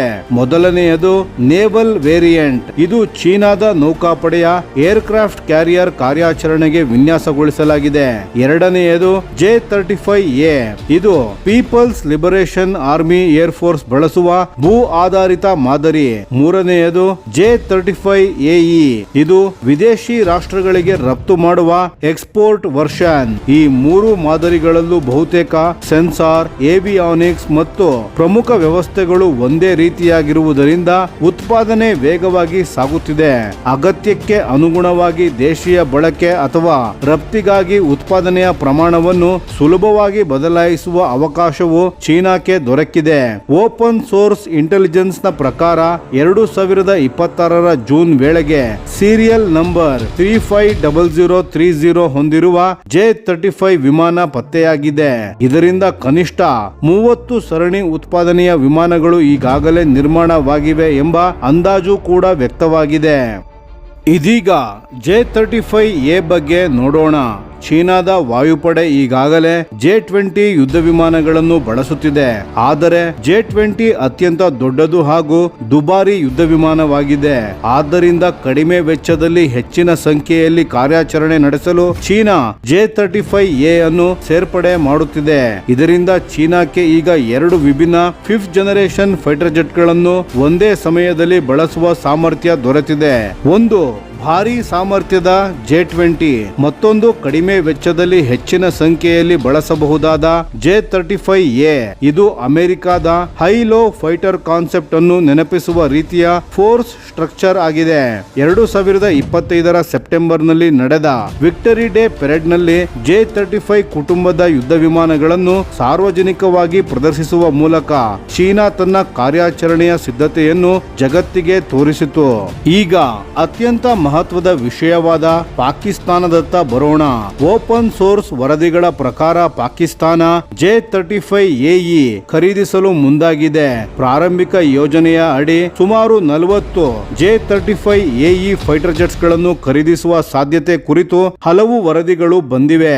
ಇದರ ಜೊತೆಗೆ KJ-500 airborne early warning aircraft ಹಾಗೂ HQ-19 ಏರ್ ಡಿಫೆನ್ಸ್ ಸಿಸ್ಟಮ್ಸ್ ಗಳನ್ನು ಒಳಗೊಂಡ ದೊಡ್ಡ ರಕ್ಷಣಾ ಪ್ಯಾಕೇಜ್ ಬಗ್ಗೆ ಚರ್ಚೆಗಳು ನಡೆಯುತ್ತಿವೆ ಎಂಬ ಮಾಹಿತಿ ಇದೆ. ಆದರೆ ಇಲ್ಲಿ ಒಂದು ಪ್ರಮುಖ ವಿಷಯವನ್ನು ಗಮನಿಸಬೇಕು. ಇಲ್ಲಿಯವರೆಗೆ ಚೀನಾ ಅಥವಾ ಪಾಕಿಸ್ತಾನದ ಸರ್ಕಾರ ಯಾವುದೇ ಅಂತಿಮ ಖರೀದಿ ಒಪ್ಪಂದವನ್ನು ಅಧಿಕೃತವಾಗಿ ಘೋಷಿಸಿಲ್ಲ. ಅದೇ ರೀತಿ ಸಾಮಾಜಿಕ ಜಾಲತಾಣಗಳಲ್ಲಿ ಹರಿದಾಡಿದ J-35 ಯುದ್ಧ ವಿಮಾನ ಈಗಾಗಲೇ ಪಾಕಿಸ್ತಾನಕ್ಕೆ ತಲುಪಿದೆ ಎಂಬ ಸುದ್ದಿಗಳನ್ನು ಪಾಕಿಸ್ತಾನದ ವಾಯುಪಡೆಯೇ ತಳ್ಳಿ ಹಾಕಿದೆ. ಆದರೆ ಕೆಲವು ವರದಿಗಳ ಪ್ರಕಾರ ಪಾಕಿಸ್ತಾನದ ಪೈಲಟ್ಗಳು ಈಗಾಗಲೇ ಚೀನಾದಲ್ಲಿ ತರಬೇತಿ ಪಡೆಯುತ್ತಿದ್ದಾರೆ ಎನ್ನಲಾಗಿದೆ. ಸಾಮಾನ್ಯವಾಗಿ ಈ ರೀತಿಯ ತರಬೇತಿ ವಿಮಾನ ವಿತರಣೆಗೆ ಮುನ್ನ ನಡೆಯುವ ಪ್ರಮುಖ ಹಂತವಾಗಿರುತ್ತದೆ. ಹೀಗಾಗಿ ಈ ಯೋಜನೆ ಕೇವಲ ಚರ್ಚೆಯ ಮಟ್ಟದಲ್ಲಿಲ್ಲ ಎಂಬ ಅಭಿಪ್ರಾಯವನ್ನು ಅನೇಕ ರಕ್ಷಣಾ ವಿಶ್ಲೇಷಕರು ವ್ಯಕ್ತಪಡಿಸುತ್ತಿದ್ದಾರೆ. ಪ್ರಸ್ತುತ ಲಭ್ಯ ಮಾಹಿತಿಯ ಪ್ರಕಾರ ಎಲ್ಲಾ ಪ್ರಕ್ರಿಯೆಗಳು ಪೂರ್ಣಗೊಂಡರೆ 2026ರ ಕೊನೆಯ ಭಾಗ ಅಥವಾ 2027ರಲ್ಲಿ ಮೊದಲ J-35AE ಯುದ್ಧ ವಿಮಾನಗಳ ವಿತರಣೆಯಾಗುವ ಸಾಧ್ಯತೆ ಇದೆ. ಒಂದು ವೇಳೆ ಪಾಕಿಸ್ತಾನ ನಿಜವಾಗಿಯೂ J-35AE ಅನ್ನು ತನ್ನ ವಾಯುಪಡೆಯಲ್ಲಿ ಸೇರಿಸಿಕೊಂಡರೆ ದಕ್ಷಿಣ ಏಷ್ಯಾದ ವಾಯುಶಕ್ತಿಯ ಸಮತೋಲನದಲ್ಲಿ ಹೊಸ ಬದಲಾವಣೆ ಕಾಣಬಹುದು. ಸ್ಟೆಲ್ತ್ ಸಾಮರ್ಥ್ಯ ಹೊಂದಿರುವ ಯುದ್ಧ ವಿಮಾನವನ್ನು ಎದುರಿಸಲು ಕೇವಲ ಫೈಟರ್ ಏರ್ಕ್ರಾಫ್ಟ್ ಸಾಕಾಗುವುದಿಲ್ಲ. ಅದಕ್ಕಾಗಿ ಅತ್ಯಾಧುನಿಕ radar, infrared search and track system, electronic warfare network centric operations ಹಾಗೂ ಅತ್ಯಾಧುನಿಕ ಬಿಯಾಂಡ್ ವಿಜುವಲ್ ರೇಂಜ್ ಮಿಸೈಲ್ಸ್ಗಳು ಅಗತ್ಯವಾಗುತ್ತವೆ. ಇದರಿಂದ ಭಾರತದ AMCA ಪ್ರೋಗ್ರಾಂ ವೇಗವಾಗಿ ಮುಂದುವರಿಯಬೇಕಾದ ಅಗತ್ಯ ಇನ್ನಷ್ಟು ಹೆಚ್ಚಾಗಬಹುದು ಎಂದು ಹಲವಾರು ವಿಶ್ಲೇಷಕರು ಅಭಿಪ್ರಾಯ ಪಡುತ್ತಿದ್ದಾರೆ. ಅದರ ಜೊತೆಗೆ Rafale, Su-30 MKI, Tejas MK-1A ಸೇರಿದಂತೆ ಭಾರತೀಯ ವಾಯುಪಡೆಯ ಈಗಿರುವ ವೇದಿಕೆಗಳ ಆಧುನೀಕರಣವು ಇನ್ನಷ್ಟು ಮಹತ್ವ ಪಡೆಯಲಿದೆ. ಚೀನಾ ನಿಜವಾಗಿಯೂ ಇಷ್ಟು ದೊಡ್ಡ ಪ್ರಮಾಣದಲ್ಲಿ ಉತ್ಪಾದನೆ ಮಾಡಬಹುದೇ? ಕೆಲವು ರಕ್ಷಣಾ ವಿಶ್ಲೇಷಕರ ಅಂದಾಜಿನ ಪ್ರಕಾರ J-20, J-35 ಮತ್ತು J-16 ಸೇರಿದಂತೆ ಚೀನಾದ ಎಲ್ಲಾ ಪ್ರಮುಖ ಯುದ್ಧ ವಿಮಾನಗಳ ಒಟ್ಟು ಉತ್ಪಾದನೆ 2027ರ ವೇಳೆಗೆ ವರ್ಷಕ್ಕೆ ಸುಮಾರು 300ರಿಂದ 400 ಫೈಟರ್ ಜೆಟ್ ಏರ್ಕ್ರಾಫ್ಟ್ ಗಳವರೆಗೆ ತಲುಪಬಹುದು. ಈ ಅಂದಾಜು ನಿಜವಾದರೆ ವಿಶ್ವದ ಅತ್ಯಂತ ವೇಗವಾಗಿ ಯುದ್ಧ ವಿಮಾನಗಳನ್ನು ನಿರ್ಮಿಸುವ ರಾಷ್ಟ್ರಗಳಲ್ಲಿ ಚೀನಾ ಪ್ರಮುಖ ಸ್ಥಾನ ಪಡೆಯಲಿದೆ. ಆದರೆ ಇನ್ನೂ ಕೆಲವು ಪ್ರಶ್ನೆಗಳು ಉತ್ತರಿಸಬೇಕಿವೆ. J-35 ನ ನೈಜ ಸ್ಟೆಲ್ತ್ ಸಾಮರ್ಥ್ಯ ಎಷ್ಟಿದೆ? ಸೆನ್ಸಾರ್ ಫ್ಯೂಷನ್ ಕಾರ್ಯಕ್ಷಮತೆ ಹೇಗಿದೆ? ಕಂಬ್ಯಾಟ್ ರೆಡಿನೆಸ್ ಯಾವ ಮಟ್ಟದಲ್ಲಿದೆ? ನಿರ್ವಹಣಾ ವೆಚ್ಚ ಎಷ್ಟು? ದೀರ್ಘಕಾಲದ ವಿಶ್ವಾಸಾರ್ಹತೆ ಹೇಗಿರುತ್ತದೆ? ಈ ಎಲ್ಲಾ ಪ್ರಶ್ನೆಗಳಿಗೆ ಇನ್ನೂ ಸ್ವತಂತ್ರ ದೃಢೀಕರಣ ಲಭ್ಯವಾಗಿಲ್ಲ. ಆದ್ದರಿಂದ ಚೀನಾದ ಅಧಿಕೃತ ಹೇಳಿಕೆಗಳನ್ನು ಮಾತ್ರ ಆಧರಿಸಿ ಅಂತಿಮ ನಿರ್ಣಯಕ್ಕೆ ಬರುವುದು ಸರಿಯಲ್ಲ ಎಂದು ಅನೇಕ ತಜ್ಞರುಗಳು ಎಚ್ಚರಿಕೆ ನೀಡುತ್ತಿದ್ದಾರೆ. ಒಟ್ಟಾರೆ ನೋಡಿದರೆ J-35 ಈಗ ಕೇವಲ ಪರೀಕ್ಷಾ ಯೋಜನೆಯಲ್ಲ, ಇದು ಚೀನಾದ ನೌಕಾಪಡೆ, ವಾಯುಪಡೆ ಮತ್ತು ವಿದೇಶಿ ರಫ್ತು ಈ ಮೂರು ಕ್ಷೇತ್ರಗಳಿಗೂ ಸಿದ್ಧವಾಗುತ್ತಿರುವ ಹೊಸ 5th generation fighter jet platform ಆಗಿ ರೂಪುಗೊಳ್ಳುತ್ತಿದೆ. ಪಾಕಿಸ್ತಾನಕ್ಕೆ ಈ ಯುದ್ಧ ವಿಮಾನಗಳ ವಿತರಣೆ ನಿಜವಾಗಿಯೂ ನಡೆದರೆ ದಕ್ಷಿಣ ಏಷ್ಯಾದ ಭದ್ರತಾ ಪರಿಸ್ಥಿತಿಯಲ್ಲಿ ಮಹತ್ವದ ಬದಲಾವಣೆ ಉಂಟಾಗುವ ಸಾಧ್ಯತೆ ಇದೆ. ಆದರೆ ಅಂತಿಮ ಖರೀದಿ ಒಪ್ಪಂದ, ವಿತರಣಾ ವೇಳಾಪಟ್ಟಿ ಹಾಗೂ ಕಾರ್ಯಾಚರಣೆಯ ಸಾಮರ್ಥ್ಯಗಳ ಕುರಿತು ಅಧಿಕೃತ ದೃಢೀಕರಣ ಇನ್ನೂ ಬಾಕಿ ಇರುವುದನ್ನು ಮರೆಯಬಾರದು. ಇದೀಗ ಪ್ರಮುಖ ಪ್ರಶ್ನೆ ಏನೆಂದರೆ, ಪಾಕಿಸ್ತಾನ J-35AE ಅನ್ನು ಪಡೆದುಕೊಂಡರೆ ಭಾರತ ನಿಜವಾಗಿಯೂ ಆತಂಕ ಪಡಬೇಕೆ? ಉತ್ತರ ಒಂದೇ ಪದದಲ್ಲಿ ಹೇಳುವುದಾದರೆ ಎಚ್ಚರಿಕೆ ಅಗತ್ಯ, ಆದರೆ ಆತಂಕದ ಅಗತ್ಯವಿಲ್ಲ ಸ್ನೇಹಿತರೆ. ಯಾಕೆಂದರೆ ಭಾರತೀಯ ವಾಯುಪಡೆ ಕೇವಲ ಫೈಟರ್ ಜೆಟ್ ಏರ್ಕ್ರಾಫ್ಟ್ ಮೇಲೆ ಮಾತ್ರ ಅವಲಂಬಿತವಾಗಿಲ್ಲ. ಭಾರತದ ಬಳಿ ಈಗಾಗಲೇ Rafale, Su-30 MKI, Mirage 2000, MiG-29, LCA Tejas ಸೇರಿದಂತೆ ಅತ್ಯಾಧುನಿಕ ಯುದ್ಧ ವಿಮಾನಗಳ ದೊಡ್ಡ ಪಡೆಯೇ ಇದೆ. ಇವುಗಳ ಜೊತೆಗೆ S-400 air defence system, Akash missile, ಅಸ್ತ್ರ BVR ಮಿಸೈಲ್, ಬ್ರಹ್ಮೋಸ್ ಅತ್ಯಾಧುನಿಕ ಎಲೆಕ್ಟ್ರಾನಿಕ್ ವಾರ್ಫೇರ್ ಸಿಸ್ಟಮ್ಸ್ ಹಾಗೂ ದೇಶೀಯ ರೆಡಾರ್ ಜಾಲವು ಭಾರತಕ್ಕೆ ಪ್ರಮುಖ ಬಲವಾಗಿದೆ. ಇತ್ತೀಚಿನ ವರ್ಷಗಳಲ್ಲಿ DRDO ಮತ್ತು ಭಾರತೀಯ ವಾಯುಪಡೆ ಸ್ಟೆಲ್ತ್ ಫೈಟರ್ ಜೆಟ್ಗಳನ್ನು ಪತ್ತೆ ಹಚ್ಚುವ ರೆಡಾರ್ ತಂತ್ರಜ್ಞಾನ, ನೆಟ್ವರ್ಕ್ ಸೆಂಟ್ರಿಕ್ ವಾರ್ಫೇರ್ ಮತ್ತು ಎಲೆಕ್ಟ್ರಾನಿಕ್ ವಾರ್ಫೇರ್ ಸಾಮರ್ಥ್ಯಗಳನ್ನು ವೇಗವಾಗಿ ಅಭಿವೃದ್ಧಿಪಡಿಸುತ್ತಿವೆ. ಅಂದರೆ ಸ್ಟೆಲ್ತ್ ಫೈಟರ್ ಜೆಟ್ ಬಂದರೆ ಅದು ಸಂಪೂರ್ಣವಾಗಿ ಕಾಣದ ವಿಮಾನ ಎಂಬ ಅರ್ಥವಲ್ಲ. ಸರಿಯಾದ ಸೆನ್ಸಾರ್ ನೆಟ್ವರ್ಕ್, ಎವಾಕ್ಸ್, ಗ್ರೌಂಡ್ ರೆಡಾರ್ ಮತ್ತು ಫೈಟರ್ ಕೋಆರ್ಡಿನೇಷನ್ ಇದ್ದರೆ ಸ್ಟೆಲ್ತ್ ಏರ್ಕ್ರಾಫ್ಟ್ ವಿರುದ್ಧವೂ ಪರಿಣಾಮಕಾರಿ ಪ್ರತಿಕ್ರಿಯೆ ನೀಡಬಹುದು. ಇದರ ಜೊತೆಗೆ ಭಾರತದ AMCA advanced medium combat aircraft ಯೋಜನೆಯು ವೇಗವಾಗಿ ಮುಂದುವರಿಯುತ್ತಿದೆ. ಮುಂದಿನ ದಶಕದಲ್ಲಿ ಇದೇ ಭಾರತದ ಮೊದಲ ದೇಶೀಯ 5th generation stealth fighter jet ಆಗಲಿದೆ ಎಂಬ ನಿರೀಕ್ಷೆ ಇದೆ. ಅದೇ ಸಮಯದಲ್ಲಿ ತೇಜಸ್ MK2 TEDBF ಸುಧಾರಿತ ಅಸ್ತ್ರ ಮಿಸೈಲ್ ಕುಟುಂಬ ಹಾಗೂ ಮುಂದಿನ ತಲೆಮಾರಿನ ಏರ್ ಡಿಫೆನ್ಸ್ ವ್ಯವಸ್ಥೆಗಳ ಅಭಿವೃದ್ಧಿಯೂ ನಡೆಯುತ್ತಿದೆ. ಆದ್ದರಿಂದ ಭಾರತವು ತನ್ನ ಸಾಮರ್ಥ್ಯವನ್ನು ನಿರಂತರವಾಗಿ ಹೆಚ್ಚಿಸಿಕೊಳ್ಳುತ್ತಿದೆ. ಮತ್ತೊಂದು ಪ್ರಮುಖ ಅಂಶವೆಂದರೆ ಯುದ್ಧದಲ್ಲಿ ಗೆಲುವು ಕೇವಲ ಅತ್ಯಾಧುನಿಕ ಫೈಟರ್ ಏರ್ಕ್ರಾಫ್ಟ್ ಇದ್ದರೆ ಮಾತ್ರ ಸಿಗುವುದಿಲ್ಲ. ಪೈಲಟ್ಗಳ ತರಬೇತಿ, combat experience, mission planning, logistics, electronic warfare, intelligence, ಎವಾಕ್ಸ್, ಸ್ಯಾಟಲೈಟ್ ಸಪೋರ್ಟ್ ಮತ್ತು 3 ಸೇನೆಗಳ ಸಮನ್ವಯ ಇವೆಲ್ಲವೂ ಸಮಾನವಾಗಿ ನಿರ್ಣಾಯಕ ಪಾತ್ರ ವಹಿಸುತ್ತವೆ. ಹೀಗಾಗಿ ಪಾಕಿಸ್ತಾನ J-35AE ಅನ್ನು ಪಡೆದುಕೊಂಡರೂ ಅದು ತಕ್ಷಣವೇ ವಾಯುಶಕ್ತಿಯ ಸಮತೋಲನವನ್ನು ಸಂಪೂರ್ಣವಾಗಿ ಬದಲಾಯಿಸುತ್ತದೆ ಎಂದು ಹೇಳುವುದು ಸರಿಯಲ್ಲ. ಆದರೆ ಭಾರತ ತನ್ನ ಆಧುನೀಕರಣದ ವೇಗವನ್ನು ಇನ್ನಷ್ಟು ಹೆಚ್ಚಿಸಬೇಕಾದ ಅಗತ್ಯವಿದೆ ಎಂಬುದು ಮಾತ್ರ ಸ್ಪಷ್ಟವಾಗಿದೆ.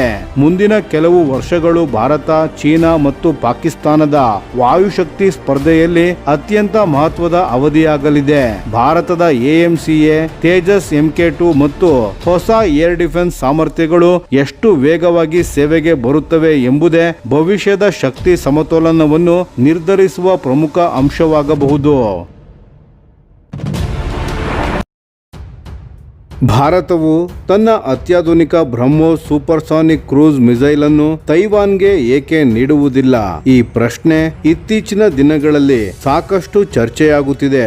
ಭಾರತ ಮತ್ತು ತೈವಾನ್ ನಡುವಿನ ಉತ್ತಮ ಆರ್ಥಿಕ ಹಾಗೂ ತಂತ್ರಜ್ಞಾನ ಸಹಕಾರ ಇದ್ದರೂ ರಕ್ಷಣಾ ಕ್ಷೇತ್ರದಲ್ಲಿ ಬ್ರಹ್ಮೋಸ್ ನಂತಹ ಅತ್ಯಾಧುನಿಕ ಕ್ಷಿಪಣಿಯನ್ನು ತೈವಾನ್ಗೆ ರಫ್ತು ಮಾಡುವ ಸಾಧ್ಯತೆ ಬಹುತೇಕ ಇಲ್ಲ.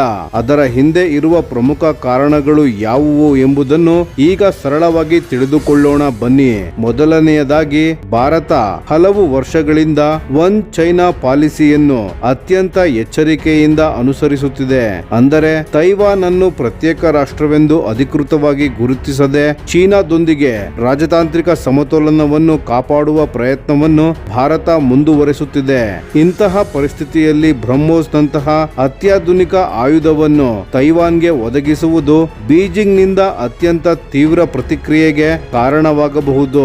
ಅದರ ಜೊತೆಗೆ ಭಾರತ ಮತ್ತು ಚೀನಾ ನಡುವಿನ ಗಡಿ ವಿವಾದ ಇನ್ನೂ ಕೂಡ ಸಂಪೂರ್ಣವಾಗಿ ಬಗೆಹರಿದಿಲ್ಲ. ಲಡಾಖ್ ಹಾಗೂ line of actual control LAC ಪ್ರದೇಶಗಳಲ್ಲಿ ಎರಡೂ ದೇಶಗಳು ಈಗಾಗಲೇ ದೊಡ್ಡ ಪ್ರಮಾಣದ ಸೇನಾ ನಿಯೋಜನೆ ನಡೆಸಿವೆ. ಇಂತಹ ಸೂಕ್ಷ್ಮ ಪರಿಸ್ಥಿತಿಯಲ್ಲಿ ತೈವಾನ್ಗೆ ಬ್ರಹ್ಮೋಸ್ ಕ್ಷಿಪಣಿಯನ್ನು ರಫ್ತು ಮಾಡಿದರೆ ಅದು ಗಡಿ ಉದ್ವಿಗ್ನತೆಯನ್ನು ಮತ್ತಷ್ಟು ಹೆಚ್ಚಿಸುವ ಸಾಧ್ಯತೆ ಇದೆ. ಆದ್ದರಿಂದ ಭಾರತ ಯಾವುದೇ ನಿರ್ಧಾರವನ್ನು ತೆಗೆದುಕೊಳ್ಳುವಾಗ ಕೇವಲ ರಕ್ಷಣಾ ವ್ಯಾಪಾರವನ್ನೇ ಅಲ್ಲ, ಅದರ ದೀರ್ಘಕಾಲೀನ ರಾಜತಾಂತ್ರಿಕ ಪರಿಣಾಮಗಳನ್ನು ಪರಿಗಣಿಸುತ್ತದೆ. ಆದರೆ ಇದರರ್ಥ ತೈವಾನ್ ಸಮುದ್ರ ರಕ್ಷಣೆಯಲ್ಲಿ ದುರ್ಬಲವಾಗಿದೆ ಎಂಬುದಲ್ಲ. ವಾಸ್ತವವಾಗಿ ತೈವಾನ್ ತನ್ನದೇ ಆದ ಅತ್ಯಾಧುನಿಕ ಹೈಸಂಗ್ ಫೆಂಗ್ 3 HF-3 ಎಂಬ ಸ್ವದೇಶಿ ಸೂಪರ್ಸಾನಿಕ್ ಆಂಟಿಶಿಪ್ ಕ್ರೂಸ್ ಮಿಸೈಲ್ ಅನ್ನು ಯಶಸ್ವಿಯಾಗಿ ಅಭಿವೃದ್ಧಿಪಡಿಸಿದೆ. ಈ ಕ್ಷಿಪಣಿಯು ಕರಾವಳಿ ರಕ್ಷಣೆಯಲ್ಲಿ ಅತ್ಯಂತ ಪರಿಣಾಮಕಾರಿ ಎಂದು ಪರಿಗಣಿಸಲಾಗುತ್ತದೆ. ಈ ಕ್ಷಿಪಣಿಯು ಕರಾವಳಿ ರಕ್ಷಣೆಯಲ್ಲಿ ಅತ್ಯಂತ ಪರಿಣಾಮಕಾರಿ ಎಂದು ಪರಿಗಣಿಸಲಾಗುತ್ತದೆ ಮತ್ತು ತನ್ನ ಉದ್ದೇಶದ ದೃಷ್ಟಿಯಿಂದ ಬ್ರಹ್ಮೋಸ್ಗೆ ಸಮಾನವಾದ ಸಾಮರ್ಥ್ಯವನ್ನು ಒದಗಿಸುತ್ತದೆ. HF-3 ಒಂದೇ ತೈವಾನ್ನ ಬಲವಲ್ಲ. ಇದರ ಜೊತೆಗೆ ಅಮೆರಿಕದ ನಿರ್ಮಿತ ಹಾರ್ಪೂನ್ ಆಂಟಿಶಿಪ್ ಮಿಸೈಲ್ ವ್ಯವಸ್ಥೆಯನ್ನು ತೈವಾನ್ ತನ್ನ ರಕ್ಷಣಾ ಜಾಲದಲ್ಲಿ ಸೇರಿಸಿಕೊಂಡಿದೆ. ಈ ಎರಡು ವ್ಯವಸ್ಥೆಗಳ ಸಮನ್ವಯದಿಂದ ತೈವಾನ್ ಬಹುಪದರಗಳ ಸಮುದ್ರ ರಕ್ಷಣಾ ವ್ಯವಸ್ಥೆಯನ್ನು ನಿರ್ಮಿಸಿಕೊಳ್ಳುತ್ತಿದೆ. ಅಂದರೆ ಶತ್ರು ನೌಕಾಪಡೆಗಳು ತೈವಾನ್ನ ಕರಾವಳಿಯತ್ತ ಮುನ್ನಡೆಯುವುದು ಈಗ ಹಿಂದೆಂದಿಗಿಂತಲೂ ಹೆಚ್ಚು ಕಷ್ಟಕರವಾಗಿದೆ. ಇದೀಗ ಪ್ರಶ್ನೆ ಏನೆಂದರೆ, ಭಾರತ ತನ್ನ ಬ್ರಹ್ಮೋಸ್ ಮಿಸೈಲ್ ಅನ್ನು ತೈವಾನ್ಗೆ ನೀಡದಿದ್ದರೆ ಇಂಡೋ ಪೆಸಿಫಿಕ್ ಪ್ರದೇಶದಲ್ಲಿ ತನ್ನ ಪಾತ್ರವನ್ನು ಹೇಗೆ ವಹಿಸುತ್ತಿದೆ? ಇದಕ್ಕೆ ಉತ್ತರ ಭಾರತದ ಪ್ರಸ್ತುತ ರಕ್ಷಣಾ ತಂತ್ರದಲ್ಲಿದೆ ಸ್ನೇಹಿತರೆ. ಭಾರತ ನೇರವಾಗಿ ತೈವಾನ್ಗೆ ಆಯುಧ ಆಯುಧ ನೀಡುವ ಬದಲು ದಕ್ಷಿಣ ಪೂರ್ವ ಏಷ್ಯಾದ ಸ್ನೇಹಪರ ರಾಷ್ಟ್ರಗಳ ರಕ್ಷಣಾ ಸಾಮರ್ಥ್ಯವನ್ನು ಬಲಪಡಿಸುವ ಮಾರ್ಗವನ್ನು ಆಯ್ಕೆ ಮಾಡಿಕೊಂಡಿದೆ. ಈಗಾಗಲೇ ಭಾರತ ಫಿಲಿಪೈನ್ಸ್ಗೆ ಬ್ರಹ್ಮೋಸ್ ಮಿಸೈಲ್ ಬ್ಯಾಟರಿಗಳನ್ನು ಯಶಸ್ವಿಯಾಗಿ ಪೂರೈಸಿದೆ. ಇದರ ಜೊತೆಗೆ ವಿಯೆಟ್ನಾಂ ಮತ್ತು ಇಂಡೋನೇಷ್ಯಾದ ರಾಷ್ಟ್ರಗಳೊಂದಿಗೆ ಬ್ರಹ್ಮೋಸ್ ಸಂಬಂಧಿತ ಒಪ್ಪಂದಗಳು ಹಾಗೂ ಮಾತುಕತೆಗಳನ್ನು ಮುಂದುವರೆಸುತ್ತಿದೆ. ಈ ಕ್ರಮಗಳ ಮೂಲಕ ಭಾರತ ಸೌತ್ ಚೈನಾ ಸೀ ಪ್ರದೇಶದಲ್ಲಿ ಬಲಿಷ್ಠ ರಕ್ಷಣಾತ್ಮಕ ಕ್ಷಿಪಣಿ ಜಾಲವನ್ನು ನಿರ್ಮಿಸಲು ನೆರವಾಗುತ್ತಿದೆ. ಈ ತಂತ್ರದಿಂದ ಭಾರತಕ್ಕೆ ಹಲವು ಲಾಭಗಳಿವೆ. ಒಂದೆಡೆ ಭಾರತೀಯ ರಕ್ಷಣಾ ಉತ್ಪನ್ನಗಳ ರಫ್ತು ಹೆಚ್ಚುತ್ತದೆ, ಮತ್ತೊಂದೆಡೆ ಸ್ನೇಹಪರ ರಾಷ್ಟ್ರಗಳ ಸಮುದ್ರ ಭದ್ರತೆ ಮತ್ತಷ್ಟು ಬಲವಾಗುತ್ತದೆ. ಜೊತೆಗೆ ತೈವಾನ್ಗೆ ನೇರವಾಗಿ ಬ್ರಹ್ಮೋಸ್ ಮಿಸೈಲ್ ಅನ್ನು ಒದಗಿಸಿದರೆ ಉಂಟಾಗಬಹುದಾದ ರಾಜತಾಂತ್ರಿಕ ಹಾಗೂ ಸೇನಾ ಉದ್ವಿಗ್ನತೆಯನ್ನು ಭಾರತ ಸಂಪೂರ್ಣವಾಗಿ ತಪ್ಪಿಸಿಕೊಳ್ಳುತ್ತದೆ. ಸರಳವಾಗಿ ಹೇಳುವುದಾದರೆ ಭಾರತ ತನ್ನ ಡಿಫೆನ್ಸ್ ಡಿಪ್ಲೊಮಸಿಯನ್ನು ಅತ್ಯಂತ ಎಚ್ಚರಿಕೆಯಿಂದ ಬಳಸುತ್ತಿದೆ.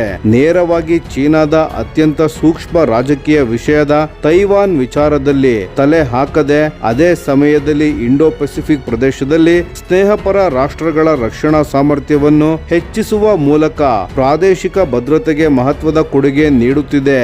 ಮುಂದಿನ ದಿನಗಳಲ್ಲಿ ಬ್ರಹ್ಮೋಸ್ ರಫ್ತು ಇನ್ನಷ್ಟು ರಾಷ್ಟ್ರಗಳಿಗೆ ವಿಸ್ತರಿಸುವ ಸಾಧ್ಯತೆಗಳಿವೆ. ಆದರೆ ತೈವಾನ್ನ ವಿಚಾರದಲ್ಲಿ ಭಾರತ ತನ್ನ ರಾಜತಾಂತ್ರಿಕ ಸಮತೋಲನವನ್ನು ಕಾಯ್ದುಕೊಳ್ಳುವ ಸಾಧ್ಯತೆಯೇ ಹೆಚ್ಚು ಎನ್ನುವುದು ಪ್ರಸ್ತುತ ಪರಿಸ್ಥಿತಿಯಲ್ಲಿ ನೋಡಿದಾಗ ಸ್ಪಷ್ಟವಾಗುತ್ತದೆ.